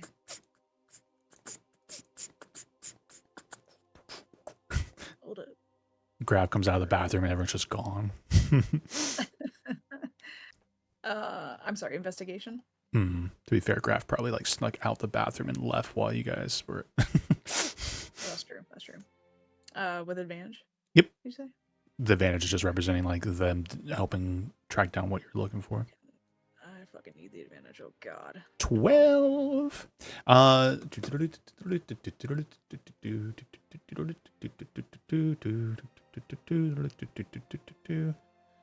She's basically saying like, are we she's looking for like, are we fucked if we go there? Yeah. Let's just off of the 12 now roll an insight check, and I'll base that.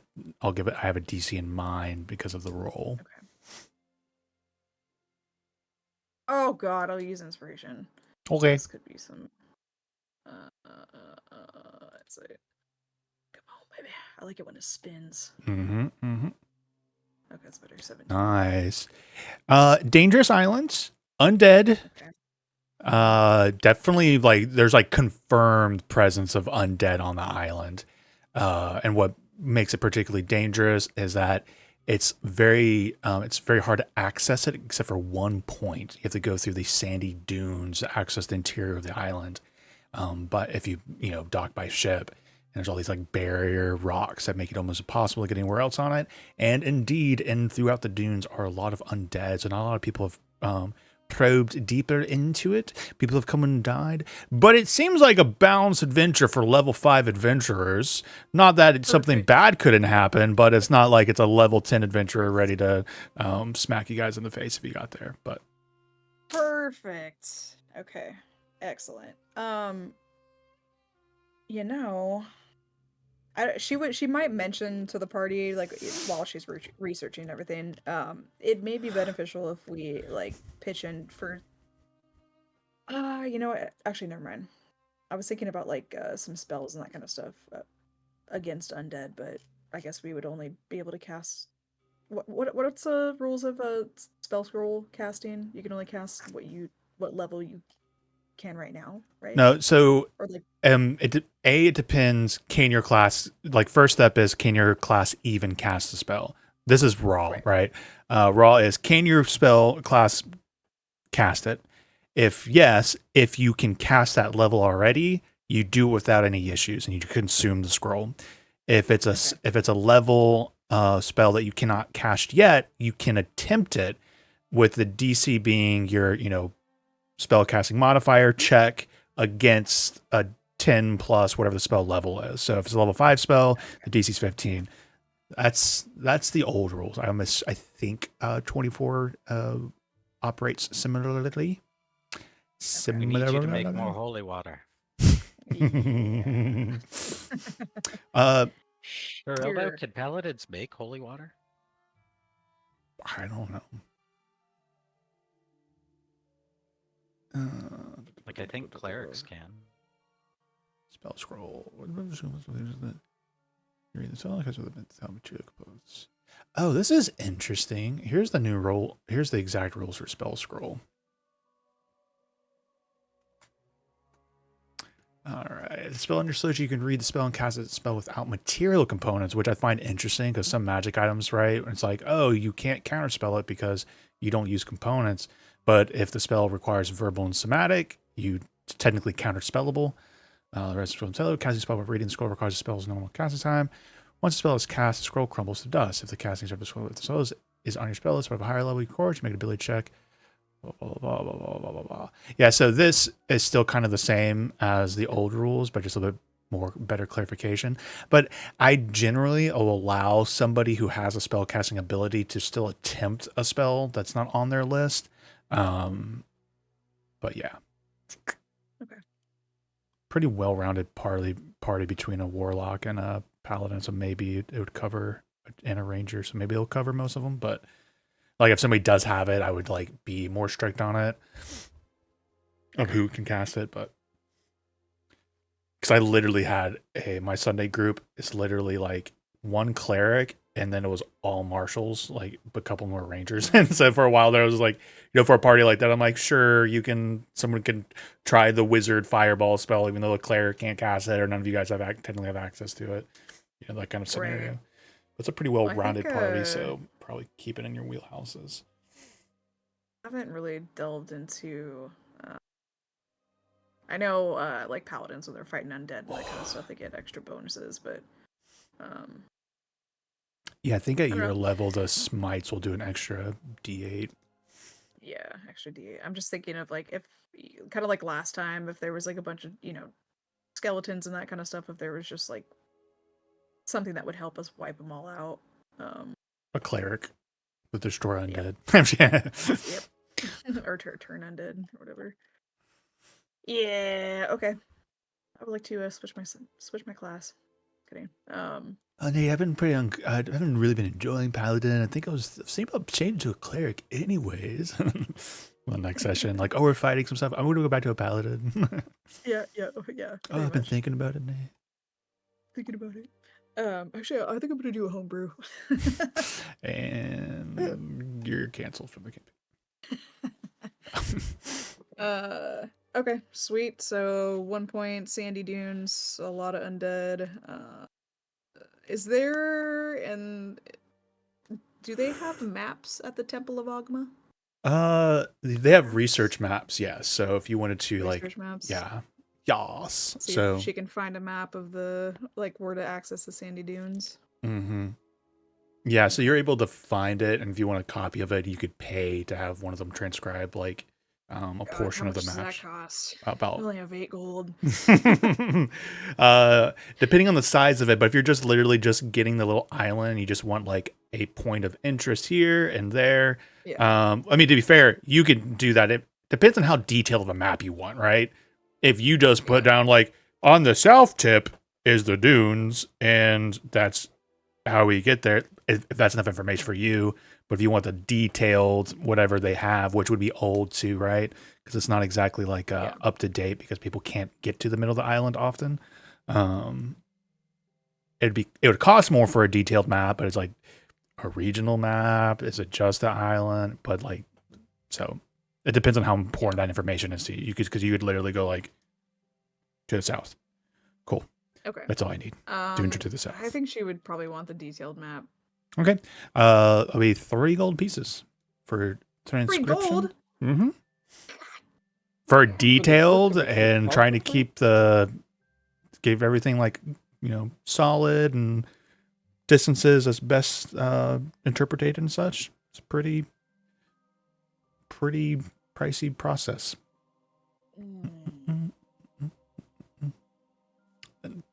Cartography is a skill, just so you know. Google Maps does not exist. For sure.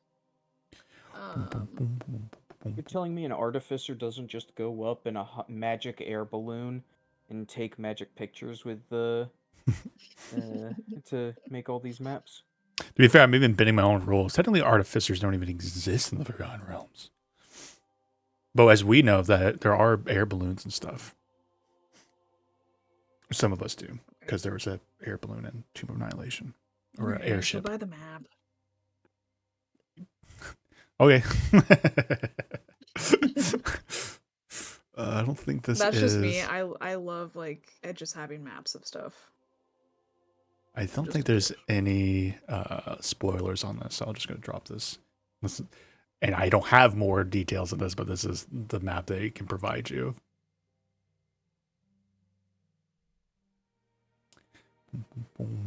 See the Skull Dunes map. Unfortunately, I do not have that. Fortunately, we have lost that one. We don't have any copies of the Skull Dunes map. I apologize.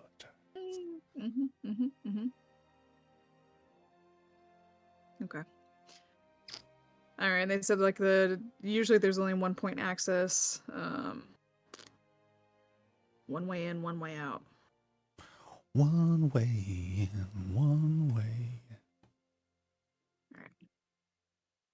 All right, sweet. Cora is also going to, while she's here, research. Well, let me she's put a gonna little go- pin on yours for a second. Let me just see if anybody go else for it, want to yeah. research anything. Anybody? Hillshire, do you want to research anything? I know you're... Yeah, maybe? he'll go ahead and see what he can find about the Giovanni's and Baldur's Gate and Lorenzo. Okay. Waterdeep. Go and roll an investigation check at advantage. As you put in your subject requests, and then we'll see what they can come up with. $16.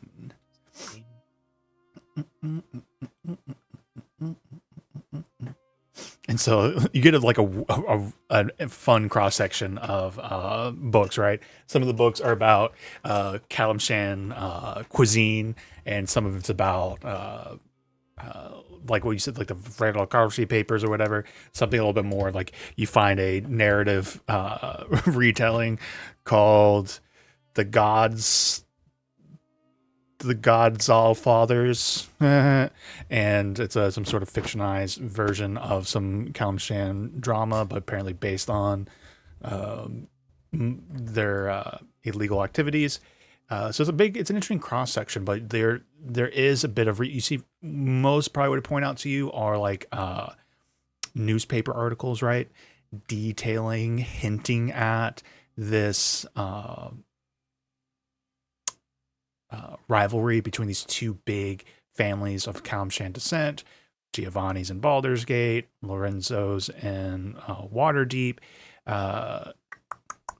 Trying to think of anything like interesting to kind of dig out of it. I think you would learn the head of the potential of the Lorenzo of the Giovanni's.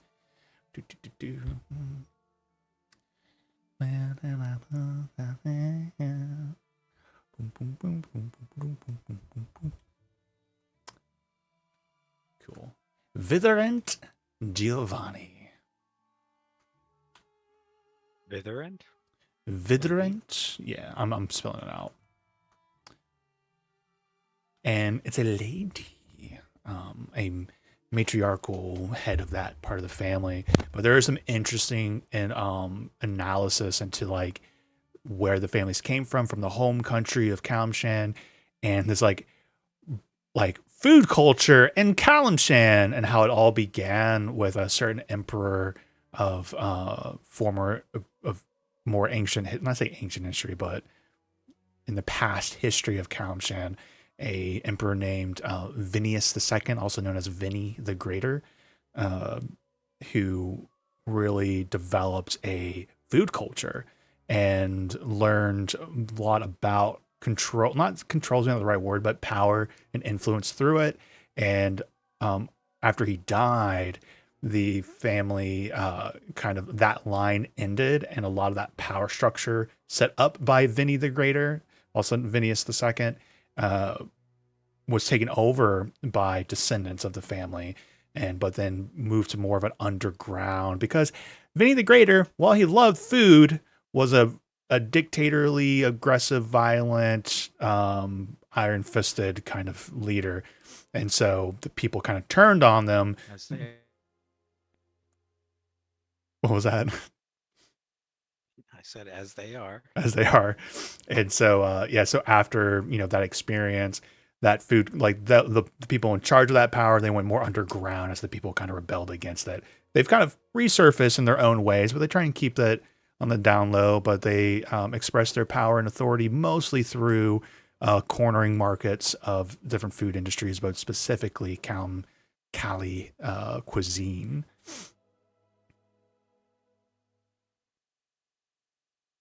Some of my favorite lore right there ever. How did the food mafia come into existence?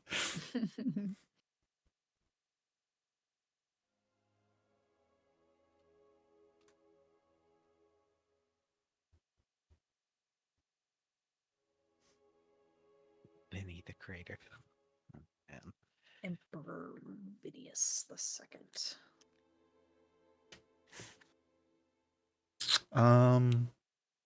Yeah. Family. The newspapers would, express wealth. There certain of the leaders have been over the years have been, very much the classic, stereotype of, they've been you can't pin them for anything, even though we all know they're doing something wrong. There's been some high profile cases with magistrates in such of different cities and different governments over the years, but it's very rare for one of them to any of the heads of the families. But there's definitely been murder. There's definitely been violence associated with the Kibo familias.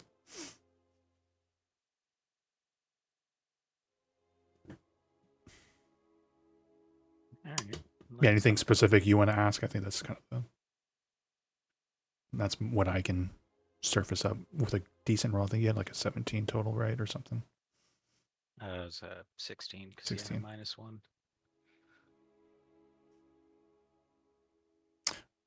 Anything else, Hilshar? Nope. You can also ask pointed questions if there's a part of it that I'm not touching on. Okay, Cora, go and roll another investigation Can a check. paladin make holy water? Can a paladin? Okay, go. Hillshire roll investigation check at advantage, God. and Cora roll investigation at advantage. Okay. I'm gonna guidance myself. You would technically be guidancing the researcher, so you like, yeah, good luck. Guidance you. 10. That's funny. But like that's such a baseline thing, right? Like clerics can make holy water, can paladins make holy water? I'm gonna literally take a moment here and see. I think Yeah, I know in the 2014 Oh rules my they God. could, but I don't know if 2024 mentions it at all. I'm going through. What I'm doing actually is looking through the tools because in 24 they gave a little bit better like ideas and more specifics of what someone can do with their tools. So like, I mean, even here I see jewelers' tools, right? They can make a holy symbol. So I'm quickly going through it to see if it mentions holy water in any of these.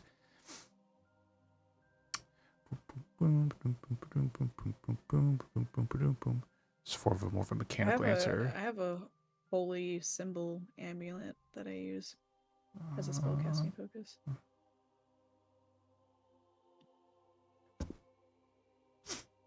Oh, I literally have holy water in my inventory. Yes, but Just can you saw that. make it? That is so funny. Oh my god. Yeah, I don't see it in any of the. Okay, let me put holy water in and see what happens.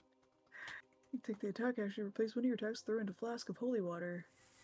Target must succeed on a dexterity throw, or take 2d8 radiant damage. I mean, that'd be pretty. If sick somebody- to make holy water. I didn't see it listed, but obviously it's something you can buy just above table. It's 25 gold for holy water. Yeah, I heard you reading it out, but I'll. This is item holy water. Yeah, so that's that. So I think a paladin or a cleric could make it, and usually if they have the right tools, which you guys can give me feedback on it. Like obviously the first thing I think of is like an alchemist test, but I don't think that necessarily needs to be for because you're blessing water, right? It's nothing too crazy. So I would look for ideas on that. But I think for half price, they could make it supplies. Like 12, say 12 gold. Like make What one. are the chances we? And it's not like something you can just sit there and be like, water balloon, yeah, there's no like, holy do water. this, do that. I'm gonna just keep pumping them out all day. I think it'd be like you can take a day to make a one, right? It'll be like it's a process of prayer and blessing of it. But all that to say, Hillshire, yes, paladins can make holy water. I knew it. Don't look at me. And so what did you roll, Cora? 10. 10. I think for this one, she's doing like a more of a secretive one, so I'm gonna kick everyone out real quick. BRB, you go there. You go there. You go there. So like for the Illrigger kind of style, because you are leaning into like it needs to be done through like some sort of pact with a devil. Is like, are you thinking it needs to be warlock? Because just keep in mind, like I can give you information, but like Right. I don't necessarily care about the lore of the Illrigger. Like, me, I'm like, I just care about the mechanics. So like you could Right. define what that looks like your own, but like if you wanted something from me, it would be like sometimes people with strong willpowers end up, making deals with devils or going down an evil path and their souls being corrupted, or like traumatic Right. events can lead them down to it, or maybe they're tricked. But a lot of that flavor too just like leans into like what a warlock is, right? That's all I can really imagine. Like some people Right. purposely seek out that information or that kind of knowledge. Sometimes other people don't. But like I think oh, all the negative aside, like how we're not having your paladin be bound to a god or anything like that. It's just about willpower. It's just like there are examples of people leading to those kind of things without any sort of the negative connotations. Like, I don't know all the mechanics of Illrigger, right? But like, if something's like, you pull out a whip, a 9-tailed whip, and you flail the skin on me, like, that's different, right? I don't know all of it, but I don't think that's all of the flavor, you know, in their in their stuff. I don't think the mechanics would actually necessarily translate like that. So it's Yeah. like a paladin can end up, or like anybody with a, you know, correct skill set could end up becoming one, right?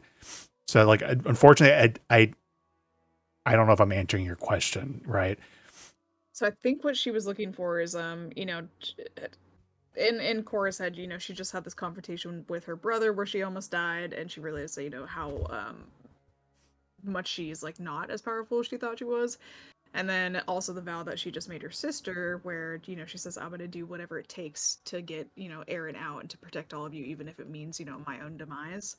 I think like she may have been like flipping through and like, you know, seeing like, oh, make a pact with the warlock, you know, devil, and then like maybe like finds like a passage like on an Illrigger, or Yeah, I think like, the if you lore of want, Illrigger. yeah, for all I can say, like, you find, if you want that, I like the idea of you like, I found a manual on, like, not to be that cheesy, right? Like a manual on like an Illrigger, like these stories of what Illriggers are.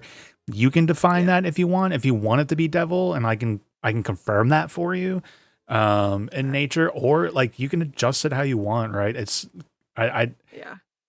I don't know, right? There It's was hard for me one to thing define that came, for you.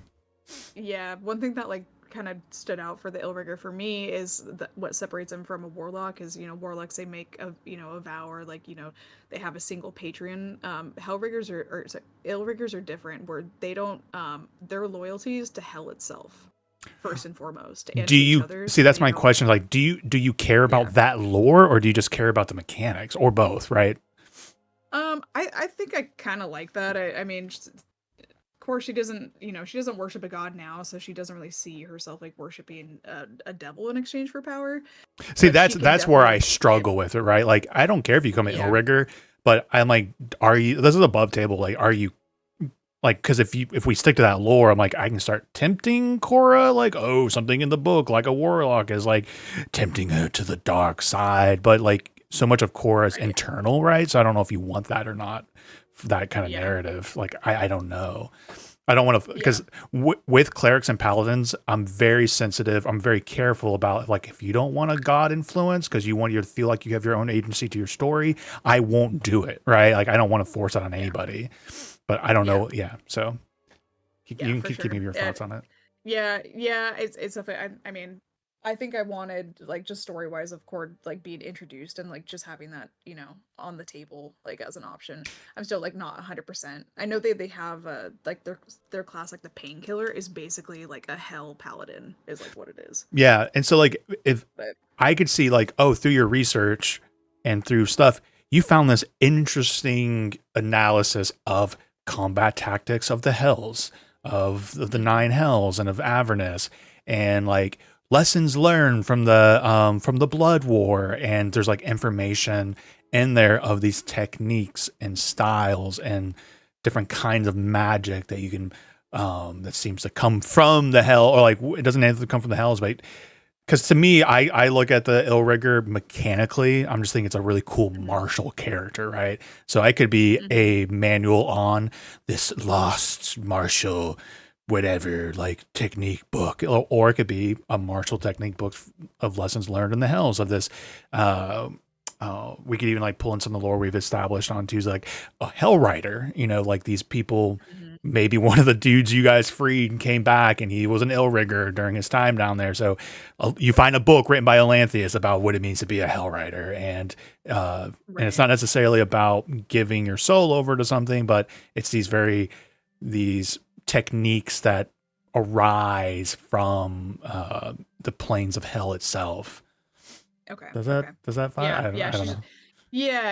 She's just she's like getting to that point like where she's starting to like doubt herself, where she's like, am I and my willpower, is that just it, would that be enough to like accomplish what I need to accomplish? And so I think like she's like starting to poke around and expand her horizon as far as like, I'm willing to like do whatever it takes, like to to give whatever I have to like make sure that I can get this done. So Yeah, and I wanted to plant that seed for her. I yeah, guess. yeah, and because to me, I feel like it's in your wheelhouse because I really enjoy how you're exploring how Cora feels about it all and where Cora goes with it, rather than being an outside influence personally. So it's like in my opinion, take it where you're feeling if she's feeling insecure for paladin abilities, and she found this manual about this abilities and this different style, and she starts experimenting, at night what's this about willpower, and she's like tapping into the lessons learned, and these abilities are waking up inside of her, and it scares her. Like, I don't know, but I think it's something that Cora initiates rather than something that like Cora stumbles into. Does that make sense? Yeah, exactly. Which is why she's like, wanting to like expand her horizon, like in the Temple of Ogma to begin with. Yeah, so maybe like the last time you were researching it, there was something mentioning about Illrigger and Hell forces, and like this time around you dug a little deeper, and now you have something a little more concrete of like lessons learned in My Time in Hell by Olanthius, the formal storm of Avernus. Yeah. Something like that. Yeah, exactly. Yeah. So that's basically like what I just wanted to. I didn't want to like drop it on you and be like, I'm like story wise, how did she? If she does decide to go this, like, how did it happen? That's kind of how I wanted to start. Yeah. So, in my opinion, you have everything you need to feel justified with Cora's story changing. You found this manual, you have the book, and she's researching into it. She's been poking around in it. You might have to pay for a copy of the book if you want to take it home and study it, which is kind of ironically funny with everything going on. Yeah, right. But then it's like it's your pacing, right? It's your choice to be like, you could roll up I don't like if you rolled up an Illrigger in the background, didn't tell me about it, I don't care, right? And then you're like, oh yeah, Nate, tonight, Cora's sitting there. This is a dramatic moment after whatever the aisle week before or after. I don't care, right? It's up to you to kind of dictate it because it's Cora's so much again, I'm repeating myself, but she's so, rather than me giving external things myself intentionally to pull you into that direction, Cora's such a self-internal person. Correct me if I'm wrong, but like it seems like Cora's going to do this journey herself. So the ball's in your court. I feel like you're very justified story-wise to one day tap into the power of Hells. You can think about it. Tell me if you want more hellish influence, or if you like, like how Lanthius was a creature of hell, but he was his own person, right? Though he was bound to Zariel, but I'm not going to bind you to anything unless that's what you want. But right now, I'm not going anywhere near it. Okay, sweet. Cool. And above table too, like I don't want to step on Zaba's warlock story that we haven't even got into yet, right? It's going to be its own unique. Which is why I kind of didn't want to, do the whole warlock thing. But, okay. Yep. So you have what you need. Cool. I don't even care if you make a copy of the book. You have the knowledge. Some seed's been planted, and Cora can explore it and then unlock it or not unlock it when she wants to. Okay. You literally right now in the middle of Temple of Ogma could be reading this and just be kind of like, eyes suddenly flames come out, horns cry. Like, I don't care, right? It's like it's 100% in your to pull that lever when you're ready. Okay. Cool. All right, I'm gonna pull everyone back. Sweet. Okay. Hello. Thank you for your patience. Thank you. Okay. All right. So far, I think we've covered everyone's questions for Temple of Ogma. Does Zaba or Graf want to research anything at Temple of Ogma? I wanted to see if I could find anything on my katana. Anything that mentions like this purple energy and old evil. Okay. Roll investigation check at advantage. Coral cast a guidance on him. Again, you're casting it on the staff, right? Yeah, that's what I love about it. Yeah. Guidance again. Just let it happen. Ma'am, would you please stop touching me? That is assault. Guidance. I just love the idea of like a quiet temple, right? You know how I rule. I'm not going to punish you guys, right? Yeah. But in a world where Yeah. guidance exists, I love this like quiet research thing. But researchers are constantly going around all day going like, guidance! And then they go Yeah, back to guidance. quietly research so occasionally through this just library, echoes. like echoing through like, guidance, guidance, guidance. Shh. Yeah. Wow, I got an 8 and a 9. Horrible. Well, roll a d4. Yeah. You have guidance.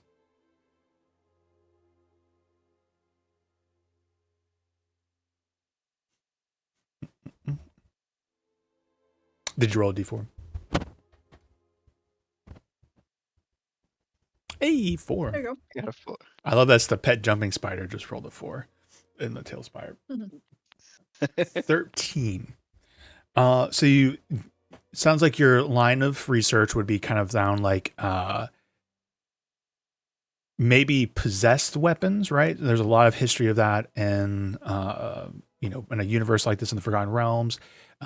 Entities, maybe something like specifically about like and like there's nothing wrong, right, with researching purple magic.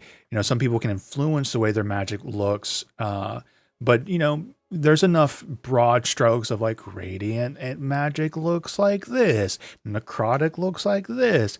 And so you start kind of researching into the purple, right? Purple magic, what it potentially can mean, like this kind of naturally occurring energy that's maybe not being influenced by you at all, and through weapons and such. It's not a high enough roll to get anywhere close to like identifying what it is, but you do find very kind of broad information about like usually something with purple energy and kind of associated with weapons and unknown sources is bad news, right? And it could come from a lot of different places. There's listings of, is it from the abyss, where demons are from? Is it from the Shadowfell, this alternative mirror plane to to your world? You don't know. And this is not criticism, but if I remember correctly, Kevin, you don't know a lot about like D&D and such. So there's like the material plane is your world, right? This is the world you live on. That's where this Waterdeep is and such. The two nearest planes, one is the Feywild, well, you can think of the Fey, Midsummer's, whatever, quirky place. But there's a dark mirror of this world called the Shadowfell. And there is a lot of suggestions of this kind of energy perhaps coming from a place like that. Or even deeper and maybe more unsettling yet, places called the Far Realm. But I would like you to roll a history check off the back of the Far Realm I mentioned. Shadowfell, I think, is close enough to home to know. Far Realm is a little bit more esoteric. So go and roll a history check off of that.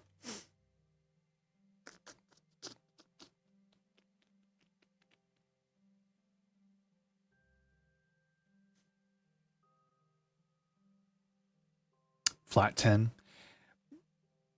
Far Realm is like really far out, man. But so I mentioned only 2 planes, right? The nearest one's the Feywild and the Shadowfell. There's so many fucking other planes that I don't even know them all. I can never list them all. But beyond that, beyond this weird multi-planar universe that your D&D characters live in, there's places beyond that. Beyond where the gods live and where, there's still weird, unique, alien places, but there's places beyond. And that's generally categorized as the Far Realm. And with a 10, that's kind of like as far as you get with it. And potentially a blade like that, energy could come from a place like the Far Realm.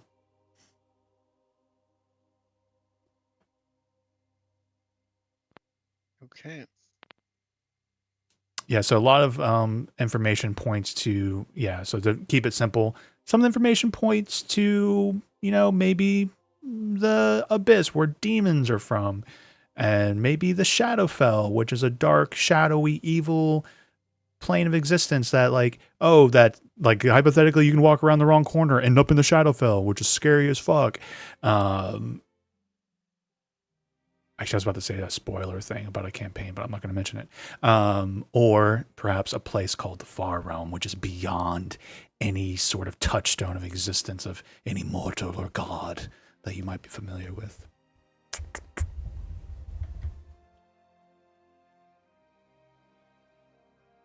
Okay. Any more research questions, Graf? How to make friends and influence people? You want to check that out of the library? It's like, Who needs friends when you got money? You Yeah. can buy your friends at that point. how to buy enough. friends and manipulate people by Graf. You joke, however, Graf genuinely will go. I'm gonna say. Hold on, do we have the ability for. Okay, D4. Odd numbers, Graf is going to go and try to read some high level, like, business, actual good business advice books.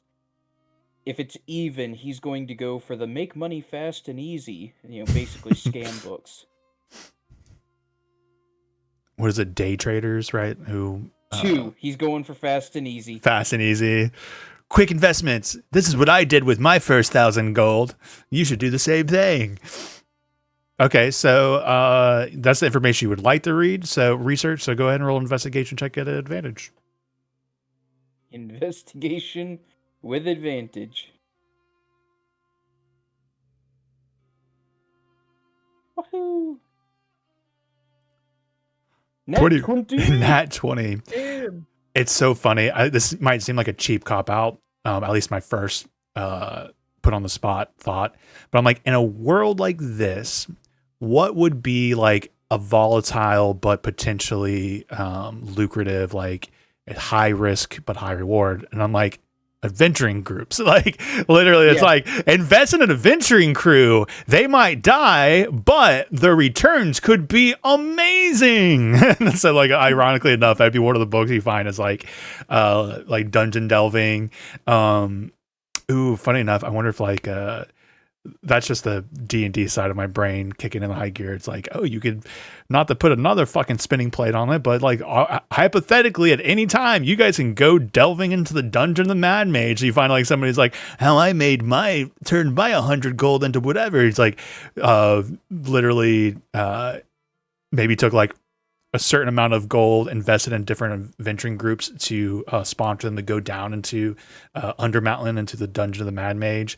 And I don't know if I made this clear to everyone or like again for you, Kevin, but in the Yawning Portal, that hole goes to a super dungeon. Like I'm talking, there's a campaign for it that's level 5 to level 20 max level, and it's like over 20 levels of a super mega dungeon, and that's just underneath Waterdeep at all times. But like, I like to imagine here in Waterdeep, you would have found somebody who like wrote up a thing about how he did that, hedging his bets. Like, oh yeah, I lost a lot of money on a lot of them, but all it takes is for 100 gold, if you get them down there and you get a long sword +1 out of it, that's 1,000 gold back. So that'd be some of the live fast and make money aspects of it. But from an angle of investing in adventuring groups and not necessarily doing it yourself, it's like, why die? Why not just pay somebody else to do the things? That's my first gut response to what Graf would read in that aspect. Buy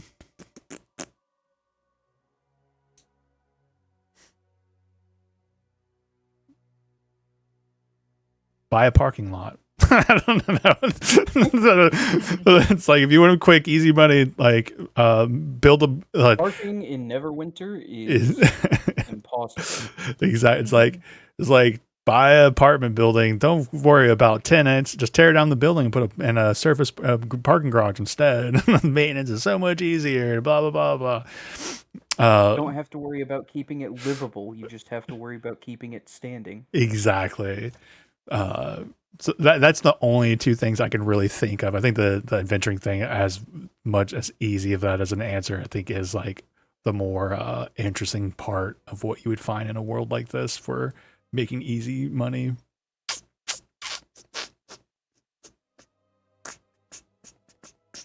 I'm kicking my brain around. I'm like, is there any, like becoming a lich? Is that like a fast and easy way to make money? I wouldn't consider the act of becoming a lich to be fast and easy. But like you'd find arguments for becoming internal, and then now you have, and you can't die. So that really limits what your needs and wants. And from there, you got all the time in the world to try and come up with more. You invest in time, and what better Really, on the investment is scale of eternity? A few decades is nothing. Yeah. So it's like this is me definitely steering Graph into becoming a lich villain by the end of the campaign. We'll give you the Tingles arc. But ironically enough, I can imagine somebody writing some really crazy book about like the draw of eternity and if you want to invest your money.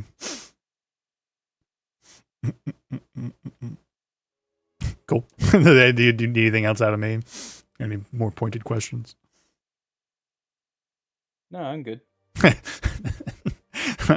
One of the things is like, whatever you do with your investments, do not invest in a tavern. Do you know how many taverns there are in this world? The world doesn't need another tavern. That's like one of the things you find is like, do not invest in a restaurant or tavern or in this day and age. They're a dime a dozen. And if you do, you need to really diversify.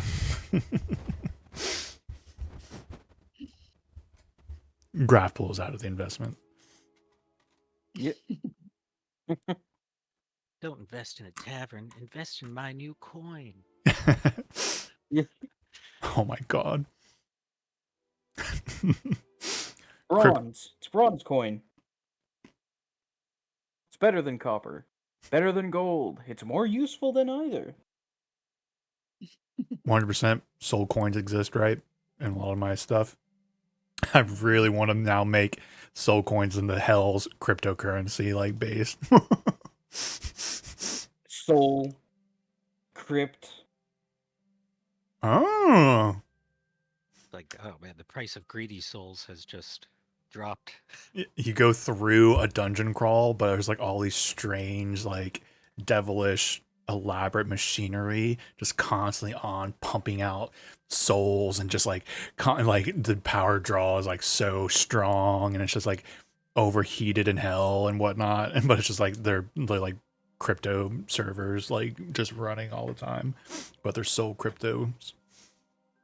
Oh my gosh. Sorry. I'm putting way too much thought into it. I'm like, that would be a fun curse.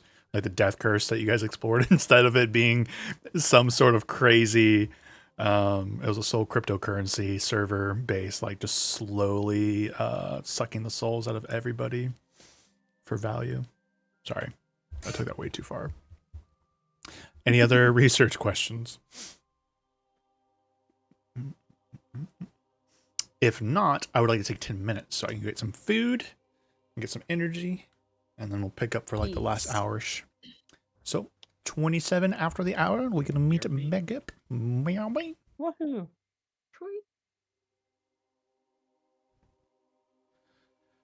Baby, be back.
That's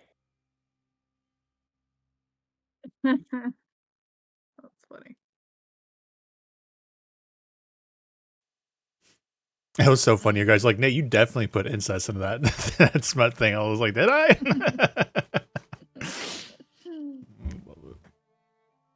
We definitely through improv ended up at a place where troll incest smut was discovered in Candlekeep. Mm-hmm. Justin, were you here for that comment? Because Justin always loves Candlekeep stuff. Yeah, I was there for some of the session last night too. Yeah, that's right. You were hanging out. It, but I don't think I was there for that part though. All right, Kevin, you here? Yeah, I'm here. All right, there. So, Temple Agma, what would you like to do now?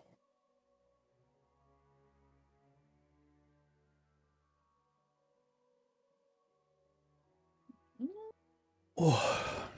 Would you learn anything about the Isle of Abbey?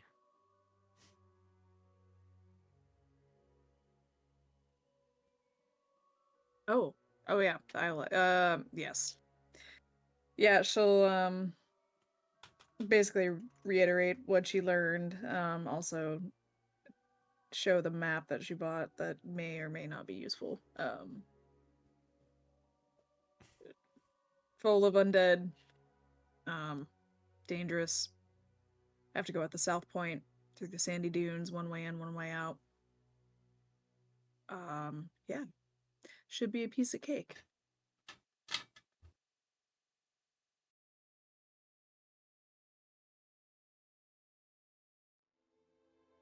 Should be.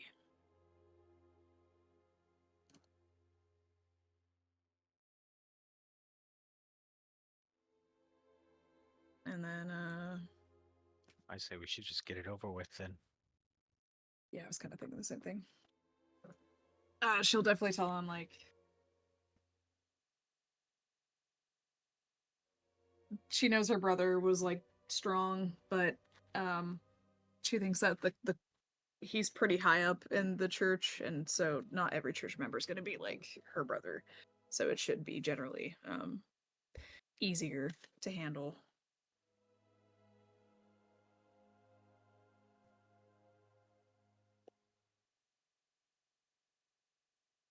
And then I think we were waiting on Leaf to go set up the meeting with the artificer. Perhaps.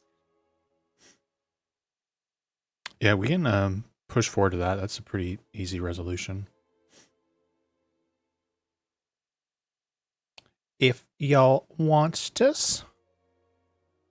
You ready for that, Kevin? For what? Mad scientist. Oh yeah, I'm ready. And so head back to Troll Skull. At this point it's probably around noon, midday. Leaf shows up and pretty much tells you, yep, ready for a meeting. He says his schedule's pretty open, doesn't get a lot of visitors, so would love to meet some people excited about his work. So essentially a general invitation. Yeah. So I'm doing one thing real quick. Uno momento. Doing something in Tailspire.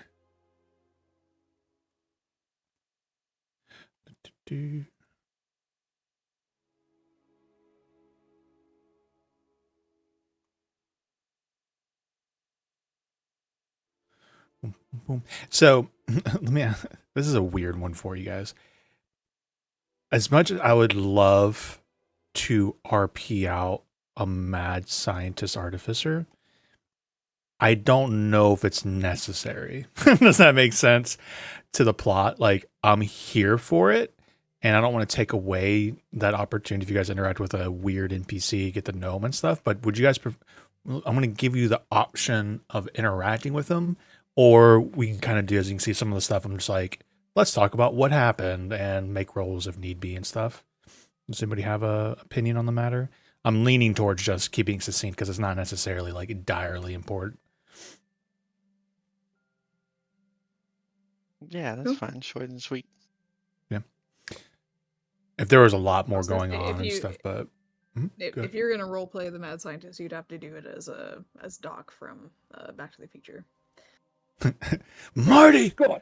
I don't think I've watched it enough to even channel that. To be completely honest with you, I have not watched Back to the Future, but yeah, that'd be really funny. That would be a good one to try and pull from it. Yeah, so we'll keep it. I think we should keep it simple. So you travel outside of town. 1 second. I was in the background fucking with the Isle of Abbey map. So let me just reset real quick. There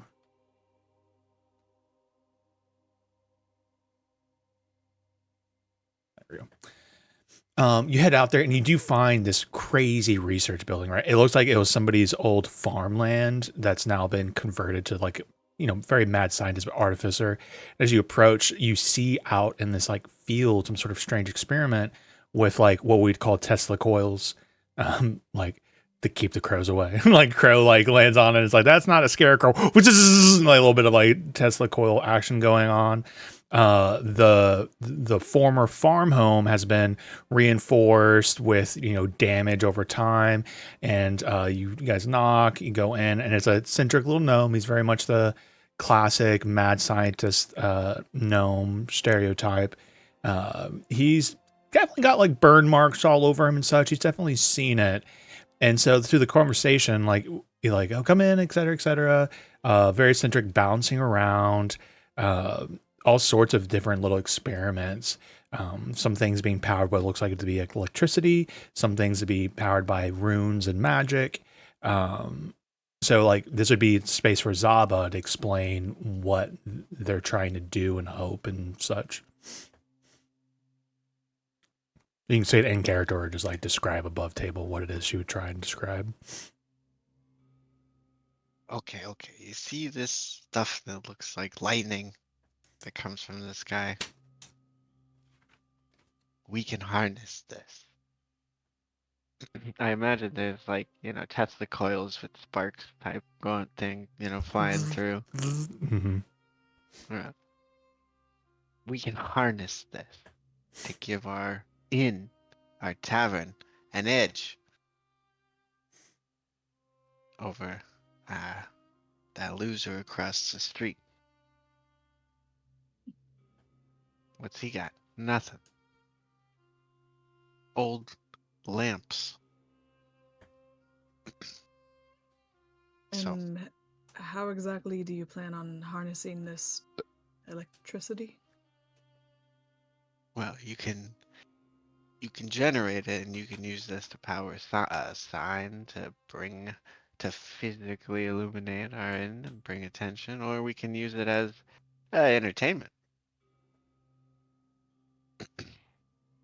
We may be even able to fascinate our guests by doing demonstrations or letting them experience what it feels like to have the power course through you. You mean like magic? No, it's not like magic. It doesn't need any spell.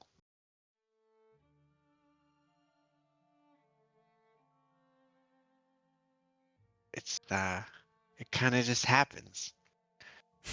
The artificer like does like to explain his process. He's like, you're not wrong that it's not magic, but you still need a power source. And he's like, I create my power source through magic, and that conducts electricity. I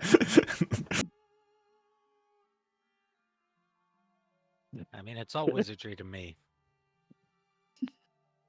Take a spanner and call it a wand, but it's still magic.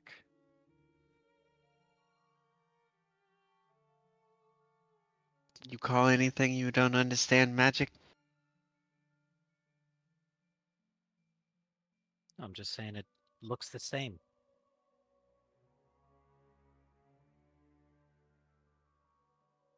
Yeah, well, we could theoretically gain attention in our tavern by allowing guests. We could even keep a little, instead of like an umbrella holder, we can have that umbrella holder filled with like scrolls of detect magic, just to prove to our guests that this fascinating attraction is indeed not magic.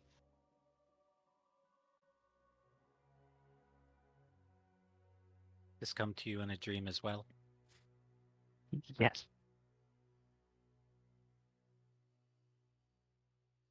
Because to be honest, I'm starting to worry about you now. I'm just trying to do what's best for the business. How much would this cost exactly to get this in the inn?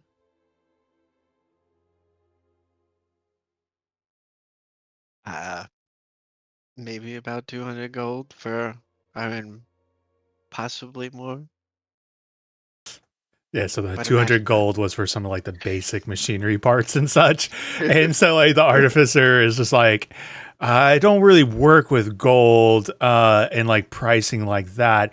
It's expensive to get it all set up, but once we get the arcane battery going, you know, it's like it's self-sufficient.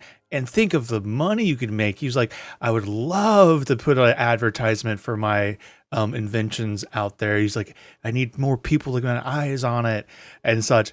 But he's like, it would probably be like 3,000 gold to do like billboard, multiple effects, like the whole shebang. Honestly, we could even expand the service.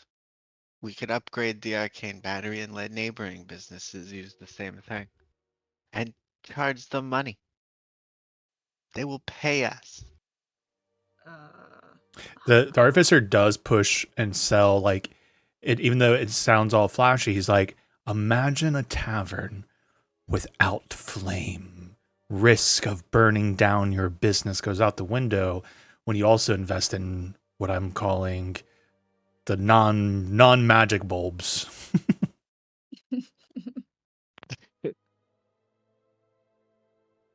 If this is truly what you wish, it doesn't seem like a bad idea.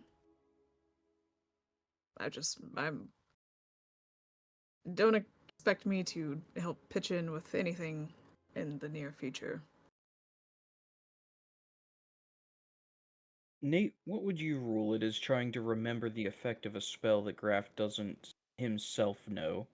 It would be Specifically, Arcana. one for continual flame. It'd be an Arcana check. Cool. I'm gonna roll and see if Graf remembers that a continual flame is a thing. Mm-hmm. It's a nat 1. He doesn't remember the continual flame as a spell that exists. The only two results I have gotten so far have been... Yeah, because Graf can't learn... Why is Druid on... Druid and Cleric, Druid, and Wizard are on that list of classes that can learn that spell twice each. Yeah, I'm not sure what's doing that for the logging. I don't know if it has to do with like old edition versus new, but I've seen that more and more where it's listed. But some of that also might be like it's a generic thing a cleric can get, but then a certain cleric subclass gets it for free. You know, does that make sense? And that also might be what's happening there. Yeah, but no ranger. So Graf is just like, yeah, no, I don't know of a spell that could do 10 torches for the 500 gold this dude. No, 3,500. Yeah, no, we couldn't do 70 torches that don't burn actual fire for that, you know? It's not a thing.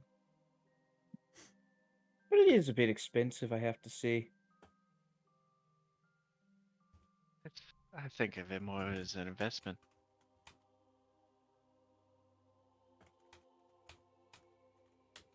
Especially marketing the idea to other businesses.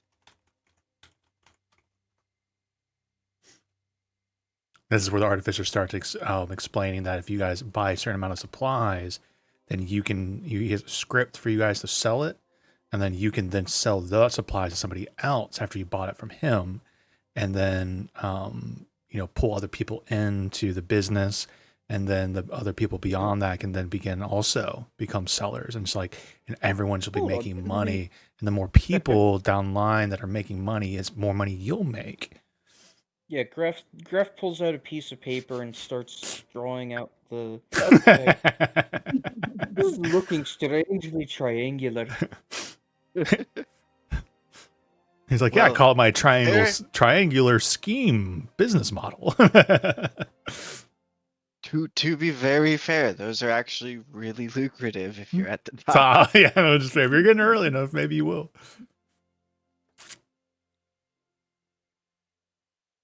And we would be the top. And it may very well put us in the most powerful position in Waterdeep. Okay, but how do we know that he's the top of the triangle already? How do we know that we're not speaking to someone halfway down? Artificer explains he did get his equipment from a wizard in the mountains of Cormyr who sold it to him through a business associate named Tingles out in. That's an inside joke for them. But no, he in all seriousness, he is the inventor of this technology and such. Graf is gonna roll insight to see if he can tell if the dude's lying when he says that. Okay, that's fair. So we would be at the top of the pyramid. And Graf is already operating on a point of suspicion because $500 for or 500 gold for a torch is a little excessive. 21.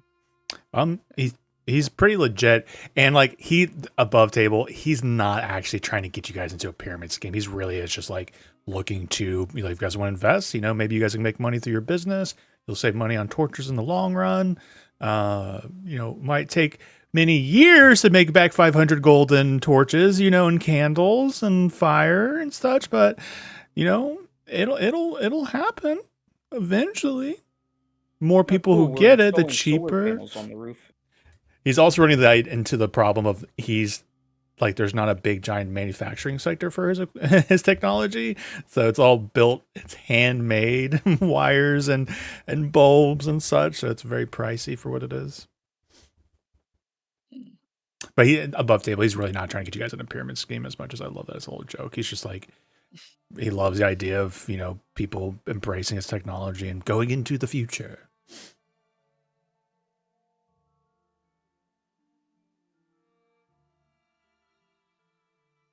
What?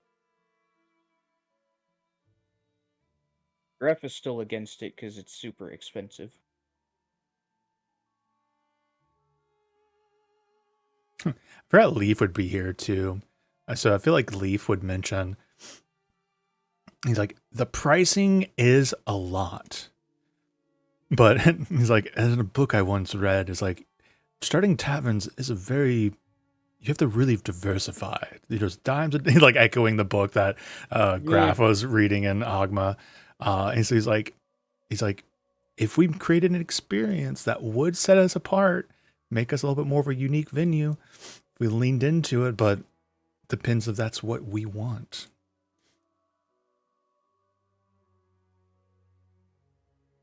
I, for one, think our tavern should stand out from every other tavern in Waterdeep.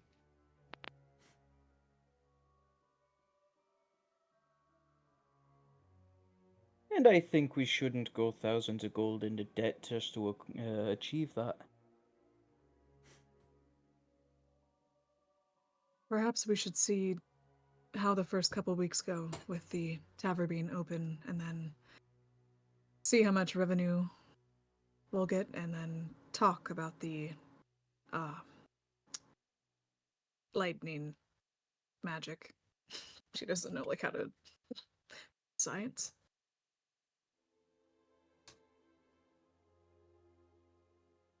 Trying to think of something See how clever to business call instead of goes. science, but I can't think of anything fun. So science. Wizardry. Wizard. Yeah. That's already Wizardry taken. 101. Unfortunately, science wizardry is Reactions. already taken. It's been copyrighted. Chemical reactions. I call it non-magic lightning technology. I'm not for branding. I'm a scientist.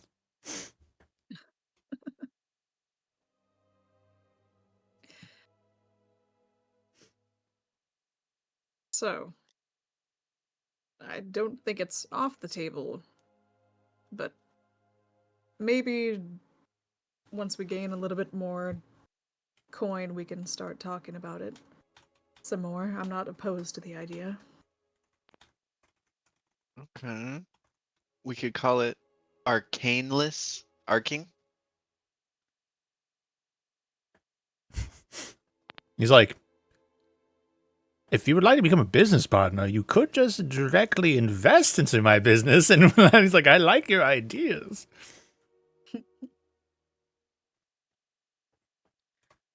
Well, it sounded like a scam. But then, the more I heard him, just the more convincing it became. Maybe we could make some money off this too. There is, and like to be God damn it. not that it needs to convince you all, but there is like things actively working. Like in his home are light bulbs, right?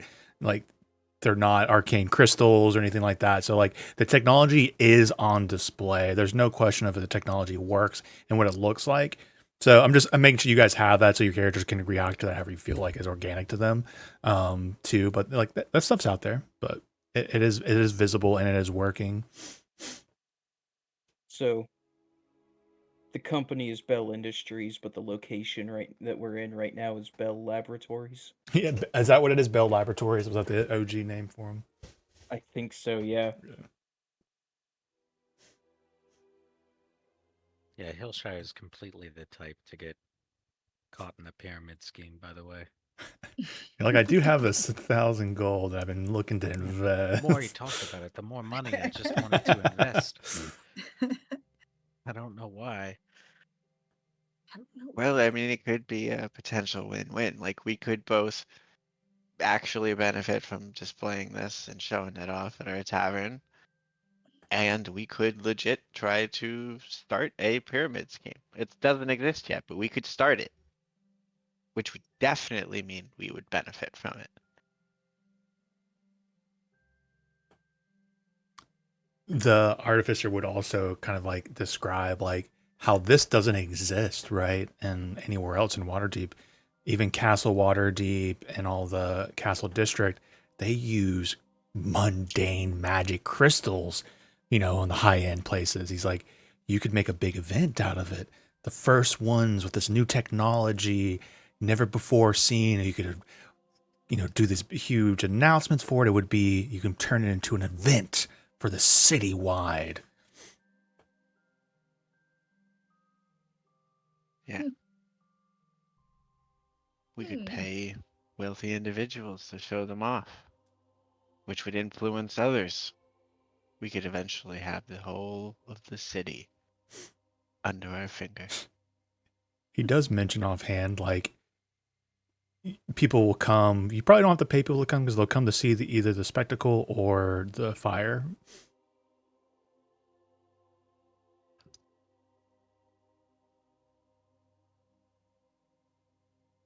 As he indicates, it's sometimes, you know, there's accidents and sometimes things burn down from the technology, but it's getting better, much better safety precautions. And there hasn't been a fire in his experiments for the last 2 months.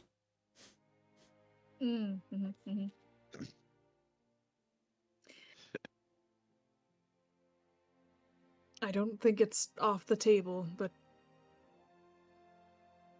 we'll just put it to the side for now and at least wait until we open and then talk about further investments. We've already spent a lot of money just getting it ready. And I'm sure there's more things that we need to invest in, like the sauce cook, apparently, and I myself want some good quality beer and alcohol. But at least now we know where to go for this new alternative source of energy. Hillshire, why have a cook at all? Why not just concoct it with magic, huh? The fair artificer's like, I can't do Trust that. me. Oh, as Graf puts away the 3-day-old cup of sauce that he was hoping to.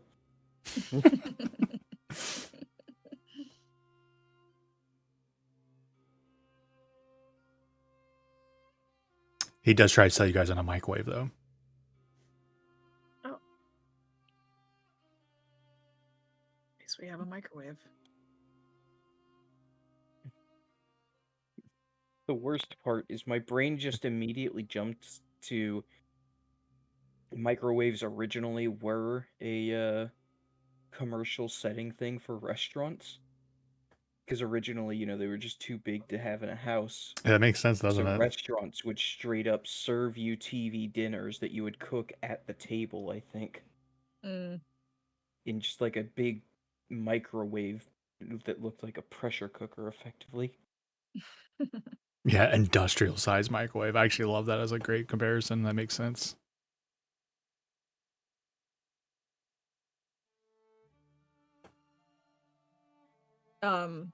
And you said that the mad scientist is like willing to sell us the hardware for it, but it's 200 gold for the basic parts. So that was like the Leave had found like when I don't remember exactly what all Zaba listed out, right? But Zaba was like, I was talking about like a hamster wheel, and like like at this time he was like, "We'll go get a monster or something. We'll put it in the hamster wheel, and then that will." So like those basic parts and ideas, they'd gotten this idea for it, but like leaning into like it powering something, right? So he's like, "Oh, these raw materials for like a metal wheel is 200 gold." But it powering something is unique, and that led Leaf to this artificer. Does that make sense? So it's like you don't need like there's two different prices there. That was just raw materials for like a hypothetical thing, and then what he's telling you, like the 200 gold is not equated into it. It's its own unique system. Gotcha. Okay.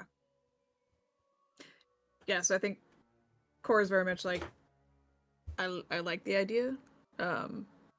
Let's get the place open first and like have like a first successful week, and then we'll start thinking about like adding more stuff. Let's make sure that like people actually show up. You know what I mean? He's like, what better way to make sure people show up with a big flashing sign? You can see it from across the district. All those people on the top of the hill in the castle district, those rich fucks will turn back around on the horizon. What will they see flashing in the light? Troll skull, troll skull. Well, and we also have to like consider like we're an adventuring group, but we're opening up, a manor, like an inn, not an inn, but like a tavern. We need like staff, not just like one sauce cook. We need like cleaners and people to like maintain the tavern and that kind of stuff. You guys haven't done any job interviews yet. True. Yeah, we haven't even hired like staff yet. So, I think build the foundation first and then add on top of that. Artificer's like, imagine you get to cut down on Sauce guy is part of the foundation. Yeah, wanna exactly. point that So out. like we need the sauce guy obviously before we need the giant neon sign. What's the point of bringing in all the people if there's nobody to work the tavern? He does point out you can cut down on labor costs if there's not somebody going around taking care of torches and candles all day. That's one less person. Who's going around doing that all day? Is the weird science thing gonna cook meals and clean? He's like, yes, that's the microwave. Let me show you. It's gonna count the till at the end of the night. He's got a really fair point.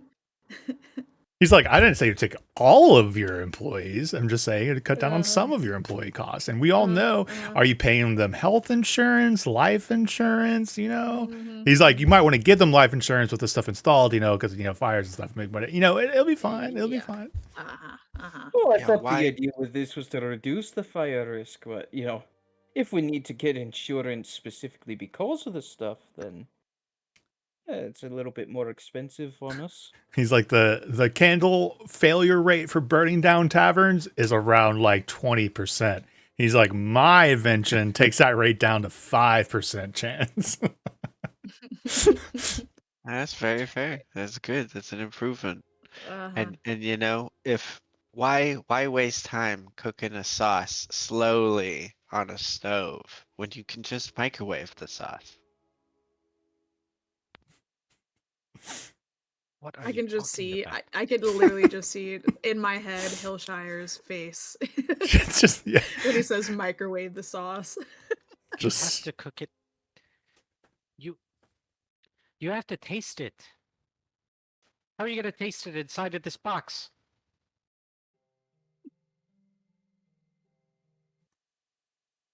Also, You can take it out. you can cook sauce fast if you just turn the fire up.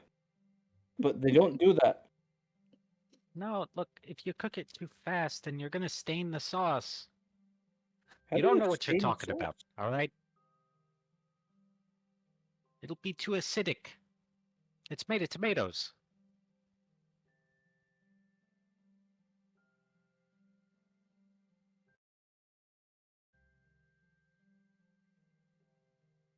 Well, me personally, I don't exactly care how the sauce is made, just as long as the customers are happy and we're making revenue off of it. No offense, Hillshire. But if, your way is better and more appetizing to the customers, I say go with your traditional method of making the sauce. I'm willing to pay the guy out of my cut. I'm not asking for anybody else. And as I stated earlier with the energy technology lightning thing, I personally don't have any money to invest in it right now, so regardless, it will have to wait. him feeling like he's losing you guys. He's like, I got one more thing to show you. One more thing. Now, picture this. Now, come over here, stand next to this thing here. Now, okay. You're walking in, and you're like, what is this? And then you go, hey, touch it. See what happens.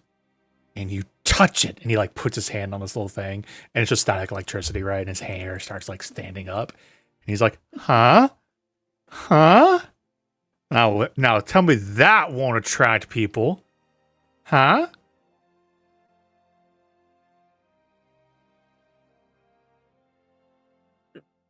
So are people You're- supposed to touch the side? I think it'll get him excited. Yeah. Touch it. See how that's not magic. This is electricido. It's my hair. It's like no. It's like damn, I thought people would be more excited about that. The worst part is the way you described it makes me think of a Van de Graaff generator. A Vantagraph generator? Is that a thing or is that something you're making up? good. Vantagraph? real. Yeah, it's Vantagraph. basically like the GIF that I linked. It's a sheet of fabric that you have like a PVC pipe on one end, and I forget like something else on the other. But basically, it's a way of you spin the cloth ring, and it transfers positive electrons to one side, or positive takes charge from one side, moves it to the other, and can generate some pretty good voltages. That's cool. It's just So a if you've cloth ever inside of it, seen- essentially, creating the static. Oh, it's cool. Yeah, It's like so how simple, if you but yeah. yeah, like how if you're wearing a certain kind of jacket and you take it off in cold weather and it generates all that static electricity, that Hmm. it Yeah. just uses that but at high speed. That's cool. Like, yeah, I understand like the basics of that statics. That's cool. That's like, I would assume that was some sort of crazy little electrical device and like all the sorts of little components. Like, oh no, it's just literally moving cloth at like high speeds inside of it. That's a fun factoid. Yeah, and if you've ever seen those videos of like a science class with a whole line of people, and they touch one person at one end, and it zaps all the way across the whole thing. Yeah. Chances no. are they're using a Van de Graaff generator for that. Oh, that's fun. Oh shit! So while he's holding on to his invention, there's definitely like like a little blast of energy, and he definitely gets the very Looney Tunes, like he's like all black now. He's like, and the number's so perfect. He's like 5% failure rate. That's all funny. We will pass on that for now. Get out of my office. He's just like, no. Happily before this place burns down. Yeah, Cora turns to Zabit. Listen, we're not saying no. We're just saying a maybe. It's a good idea. I believe that we need to get the staff going and have a first successful week. We haven't even gotten a cook or anybody to serve alcohol. These are things that we need to establish first and foremost before we start promoting it more. That's fair. We can wait. Leaf is like, we're I'm sure going he'll to. still be here. We will have to promote at some point. Of course, but we're not even open yet. We need to promote a successful business, and it's not successful right now since we haven't even set it up. So there are things that we need to do prior to getting this sign or electricity. I'm not exactly sure how it works. But you can't decorate the outside of the house without even building the foundation first.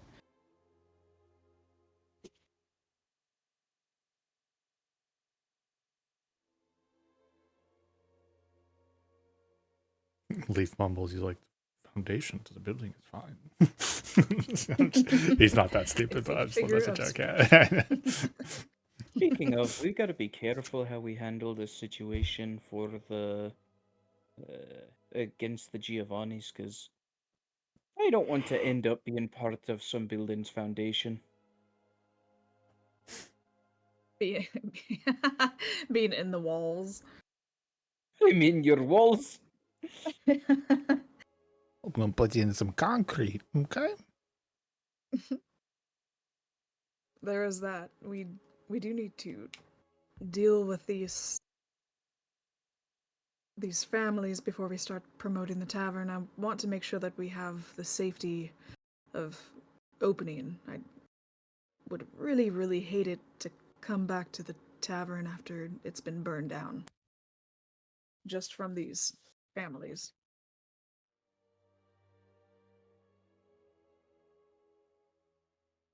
Maybe we should get insurance. Yeah, wouldn't be a bad idea. What, family insurance? I was thinking Maybe more we burning could- down insurance.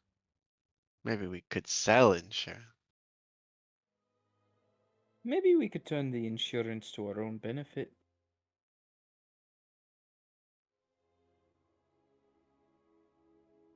Talking You're about not- insurance fraud. Yeah, like you're not suggesting like a scam, right? Look, if they insure us against the place burning down, the place burns down. Well, that's just what the insurance is for, isn't it? The insurance is there in case they burn the place down.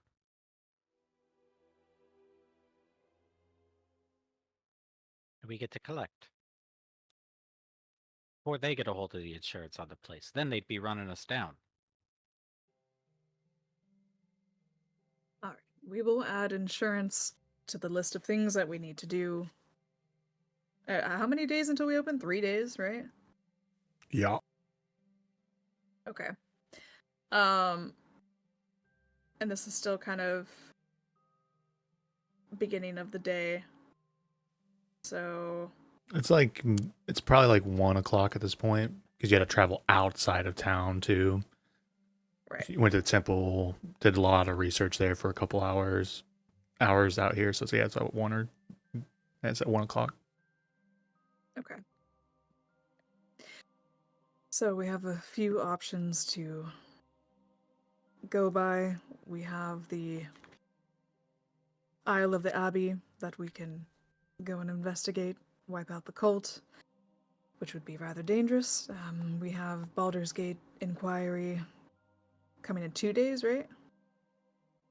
Since it was To be fair, it 4 days was before. like he didn't give you like he'll be there exactly 3 days. He's like be there in a couple Oh, days okay. or so. We'll reach Okay, out to you when okay. they're ready. Gotcha. Okay. But that was the He'll be there system. when it's Time. convenient for the narrative. Right, yeah. Okay. Above table, I have it written down when he's gonna be there, Riley. Mm. So it'll be when it's convenient for the narrative. Guess so. To be fair, you guys can literally be like 24 hours. We wait until the guy gets here, and then we'll get to it, right? Or you guys decide to go to the aisle, right? Above table, I just space things out, and it's up to your guys' pace and when you guys decide to push buttons and pull levers. I love it. Right. I think at some point we need to try and hire some staff. Maybe we can write some flyers for Yeah. the neighborhood. Conducting interviews and that kind of stuff. And then I think like before we don't have to do this session, but like before they would head, or if they do head to the island, Cora would go and face her parents, just in case she dies on the island. But she would be doing that before. But yeah, we can easily make some flyers. Say we're gonna hire like some wait staff, and have we even we need to establish contact with somebody a brewer supply. So with the initial investment, like I'm fine with like that covering like a basic beer, right? You got your booze. That's like, maybe I think it's fair to say that's it, right? Like you got beer for the tavern for when it opens. Basic bitch beer, nothing special, but it is what it is. So if you want more than that or something a little bit better than that, like then it'll cost more beyond it. But Right. you'll have some cask of some basic ale. Okay. Okay. Cool. What did and I then- learned some interesting things in a history thing recently, and it was so appropriate for like D&D because how much like taverns comes up. They're talking about how like easier it was to do things like whiskey than it was to do beer, before like refrigeration and such. So I thought that was kind of interesting. Like beers all in like older days were always more local because it was harder to transport, harder to keep fresh than something like whiskey. Mhm. And so like everything in this kind of day and age beyond magical refrigeration is it's very much the brewery around the corner kind of thing. So basic bitch beer, but it's still a local brew in that sense. Yeah, still local brew. Yeah. Is there any Waterdeep regulations where if we sell alcohol, we also have to sell food? I don't think so. That would just be kind of the initial investment, quote unquote, took care of any sort of licenses and fees that you guys needed to do regulatory wise. Like technically, you have a liquor license and a beer license for all I care, right? Yeah. But it's more now like you got all the regulatory stuff set up. Now you just need to, like you could have a license already purchased to do a gambling on there, because sometimes people do illegal, like whatever, something like that's taken care of. It's just more about exactly how you want to do the business. Right. So we need staff to work the bar top. We need some people maybe to work the tables for food and drink. Maybe some security. We need some cooks.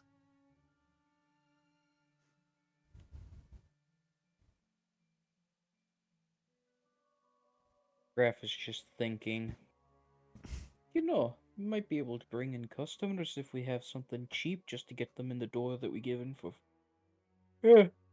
I give up for free. Like, I don't know, peanuts or something. It's Hey, just something cheap that we can buy in bulk, no problem with needing to store How it about any good special way. berries? mm, It takes some magic to do. Plus, if I'm gone for a day or two, there's not unless we find somebody else to cast the spell.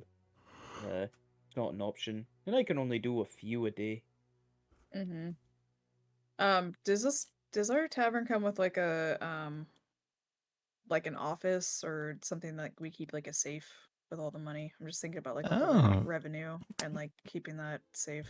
I think they did a pretty excellent job mapping out what like the book gives you. So right now you guys probably have like a lockbox. Okay. It'd be up to you where you wanted to like at that night. Where does it go? Like maybe it's in the basement. You know, there's that the underground area, or it's like, You do have a library area. or Yeah. I guess the weird thing is like you Yeah. have to walk it around outside. Are you feeling safe with that? But yeah, Yeah. there's no right answer. It's just kind of where you end up wanting to do it. Yeah. Did we ever get the stripper pole established? Or... Yes. Okay. Graf has used Um, it like twice already. Okay. Okay. Explicitly used it twice, but he uses it every morning. Oh yeah, I even Well- put a little pole down on the map. Yeah. Okay. Well, we do have to I mean hire somebody, especially like if we're not going to be here like every night. We got to hire somebody to like close up and then also safely transport, like the funds and everything. I would prefer if like the money was going up into our personal quarters and that kind of stuff. Having it like in the basement kind of makes me nervous, like in the restaurant itself. But for the tavern itself. So I put like possible hires or like a bartender, cook. I put wenches, beer wenches. And then security question mark.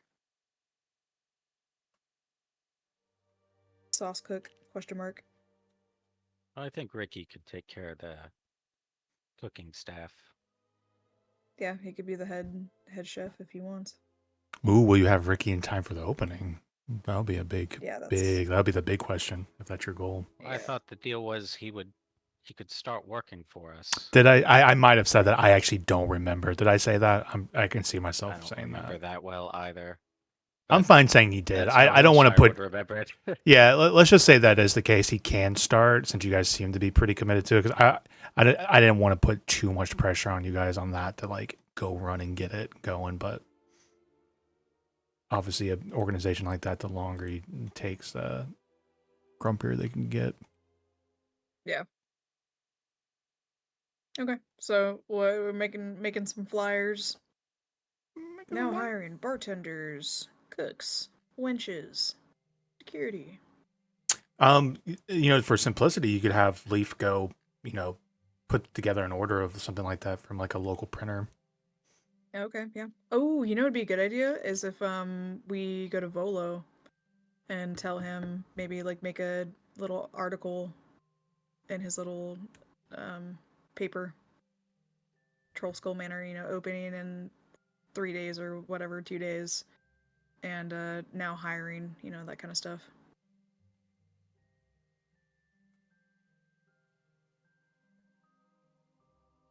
I'm not trying to design the stripper stage while we're talking. Seeing what I can build real quick. Oh, why am I not just wait? I got the perfect. Why am I just using a table with a pole going through it? There you go.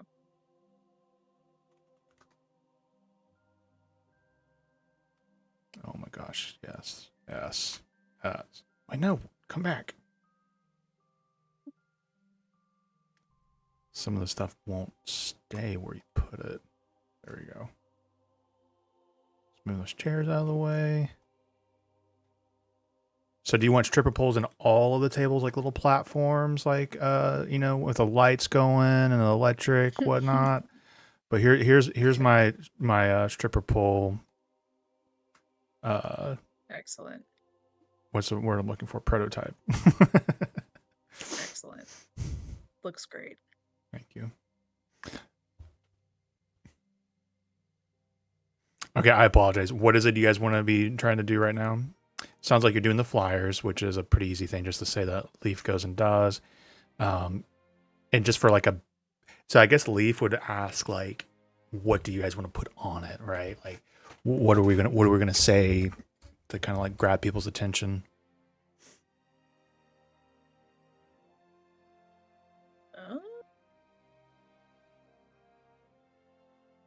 We could say like,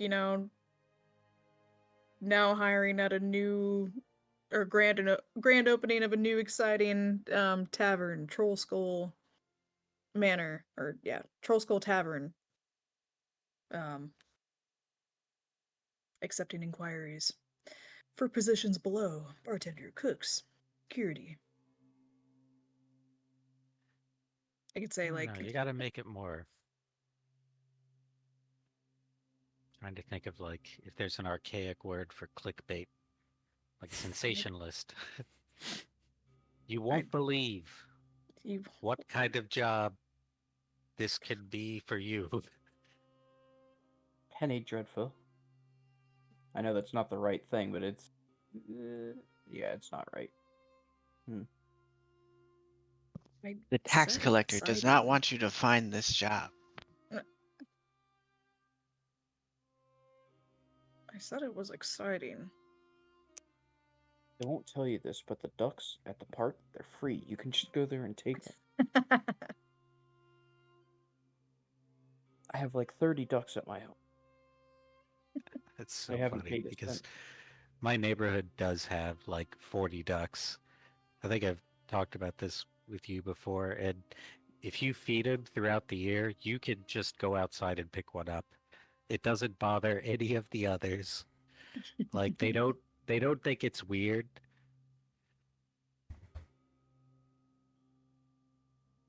Nobody does that, but There's literally could. duck crossing signs in like Riverside of all the like locals who like feed them in their yards and stuff. It's funny. So I can definitely see that. So I've also seen neighbors get pissed off because they'll end up shitting on everything. Mm-hmm.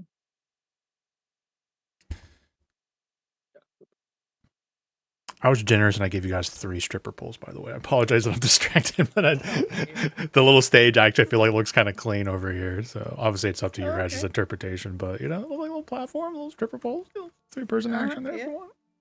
Yeah, okay, alright. We have a VIP at- area to the tavern. That's up in the tower. No, we are not putting a VIP up in our residence. What happens in Graf's Tower stays in Graf's Tower. Actually, I don't remember that's his tower or not, but it's just funny to me. That's what I would assume. No, in fact, Zaba's the one who has the room that... What connects happens to it. in Zaba's tower stays in Zaba's tower. Graf took the attic. We Graf don't- just has the entire top floor. Or a size and puts entertainers on the flyer. Okay, we got entertainers on. Are you gonna put like live music or just entertainers, keeping it vague? Entertainment. rather have- Answers. Entertainment in all forms. Okay. Yeah, once the sun goes down, we get the interesting stuff. By day it's just a restaurant. By night it turns into a tavern. We could call them domestic dancers or double Ds.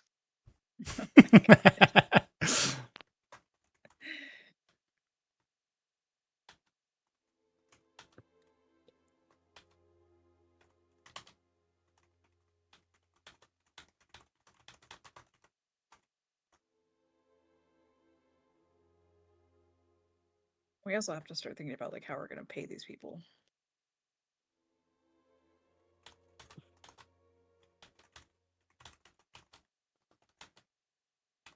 What's the hourly wage in Waterdeep?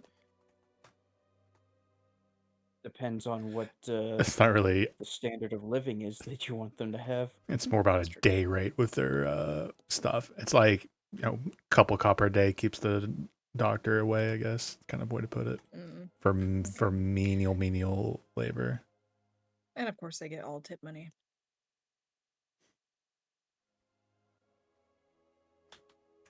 We probably need a bouncer. Yeah, that's what I was saying for security.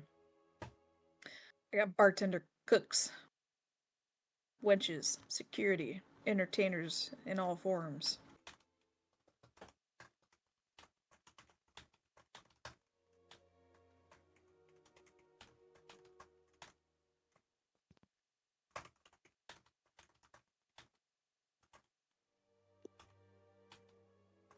We wouldn't need security if we just ensured that all employees were trained in the martial arts. So there's two things going on here, right? You're like the opening flyer and then like a job notice flyer, right? It sounds like people are kind of talking about two different things.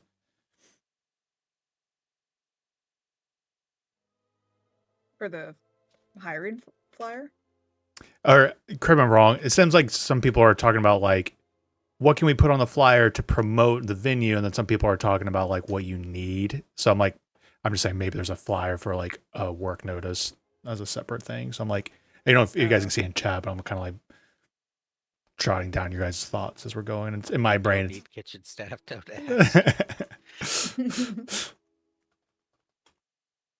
We need wenches. We need bartenders. We don't need kitchen staff. Don't ask. Yeah. Well, I guess we do. It's just up to Ricky what Yeah. kitchen staff we need. Yeah, because you need the prep cooks. He could just be like the main chef. Ask for leave. Don't be alarmed. He's already dead.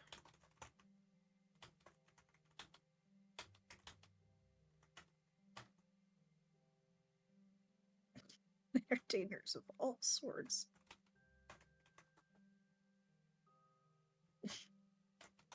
Security as well, probably.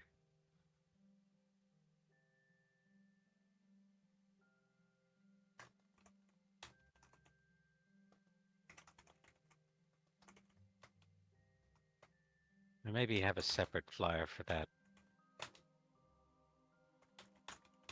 don't know if people just want to show up to a place if right there in the ad it's Yeah, exactly. Retired adventurers. Yeah.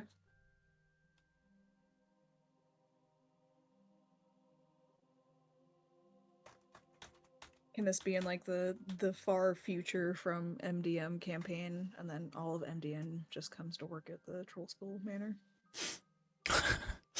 level 20 His level 20 adventurers. fucking gods. Oh my god. Fucking Akumu just comes in here, applies to be the dancer.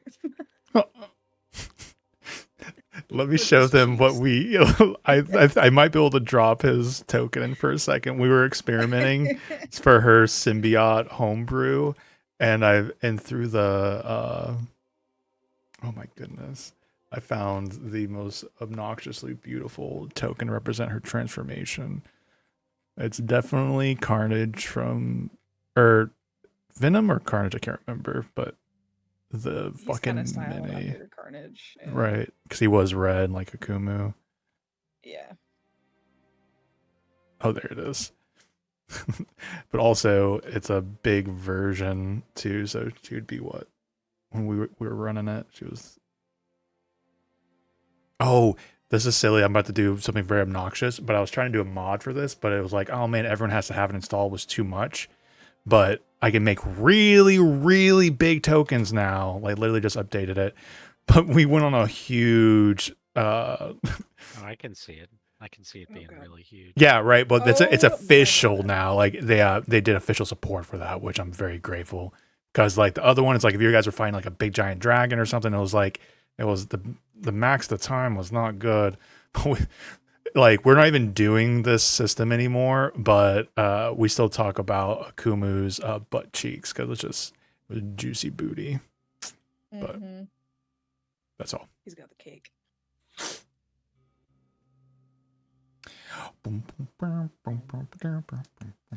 I hadn't experimented to see how big things could get, so that makes me very happy. All right, yeah. So you're getting a little bit of a flyer formulated, but like before doing the proper promotion for the opening, you guys are like kind of focusing on getting staff up. So Leaf will focus on setting up word around the area, around the neighborhood for work. You guys can go tell your if you made positive and don't forget too, you've made positive impressions, especially the chick who does the alchemy shop. You just tell them, like, spread the word. We're looking to hire some basic staff or anybody like that. I think Cora did mention, like, if it would help maybe get influence out there for like good quality people. Talking to Volo to make like a little entry in like an article if he came out with it. Oh, someone's actually formatting it. Who just did this? Kevin, give yourself Oh, inspiration. nice. I haven't read it, but please just give yourself flyer inspiration. That's cool. Dang. Free magic mugs of refilling. What is that?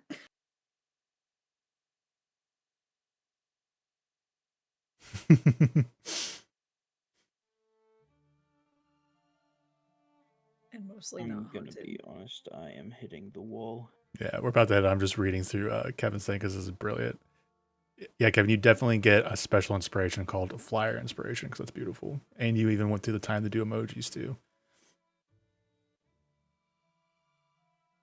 Well, we can't for offer real, it stuff was like that. Isn't ChatGPT, that what but- ruined? I was about to ask if you did Chat GPT, but I'm like, it's so specific, so maybe not. I'm like, this seems I upped it a too few things. good. I literally was like, maybe he used Chat GPT or something like that, but it's still a clever usage of it, whatever. Yeah, I got the basic format and then kind of customized. Yeah, but you like customizing it, so it's so good. That's so fun. Oh my god. I was like, free magical mugs of refilling. I was like, do we even have those? No, Actually, but you does know it what? matter? I have a mug of spirits. You can choose what liquid to Oh my drink goodness. in it. Isn't that how we Actually- ruined the other guy's business? Yeah. Actually, that is an option that we could do, where it's not like some magical item or something, but first 100 patrons get a specialty, special design tankard they get to take home. Minimum sale of 2 gold. Bring your guild, your granny, and your greaves. I love the free potion of mild courage. I don't know if that was your creation or Chat GPT, but that was actually, what is fucking alcohol, but mild courage. It's just like a play on alcohol. It's clever. I'm curious, was that you, Kevin, for that, or was that Chat GPT? No, I So- can't take credit for that Yeah. one. No, I'm more. I don't really use. This is not a criticism. Like, I never use it, so I was curious of how clever ChatGPT is. And like, free potion of mild courage is way too clever for ChatGPT. I don't like it. It makes me uncomfortable. It's so Yeah. good. Such a good It play. on it. requires like a lot of understanding, like to make a joke like that. Exactly. I'm like, maybe it wasn't intentional to make the joke. Maybe I'm reading into it, but I'm like, if it was intentional, that's a lot of nuance. Oh god, Stranger Danger will be hosting a meet and greet. Cora won't be there. Cora backs out. No, but Riley's right. It is late, and I'm also like running on fumes. So let's go ahead and we'll put a pin in it, and I know Kevin's not even saying that's what exactly you're all going to do. So we'll take another look at that and bring your guild, your granny, and your greaves. Jesus. But yeah, GG's guys. We'll I know Lauren's aware of this, but for you guys to know, me and Mish are doing a big road trip essentially in May. We're gonna go meet the Tuesday group out in Seattle, but we're going to be driving because me and Mish love to torture ourselves with road trips. So the asterisk is the 30th. I'm going to, I think, most likely not a session. So we'll have a section 16th to 23rd. But the 30th, I would just go ahead and plan on the 30th not being a session. I'll tell you if maybe that week ends up working, but definitely no sessions in May. I would just go ahead and plan that there's going to be no sessions in May because I'm definitely going to be out the 7th, and then we'll be who knows when we're going to get back. So no sessions in May. So plan accordingly with your lives. So you knows. All right. Other than that, that's all. GG's. Good night. Yeah, have a good night, everyone. Bye.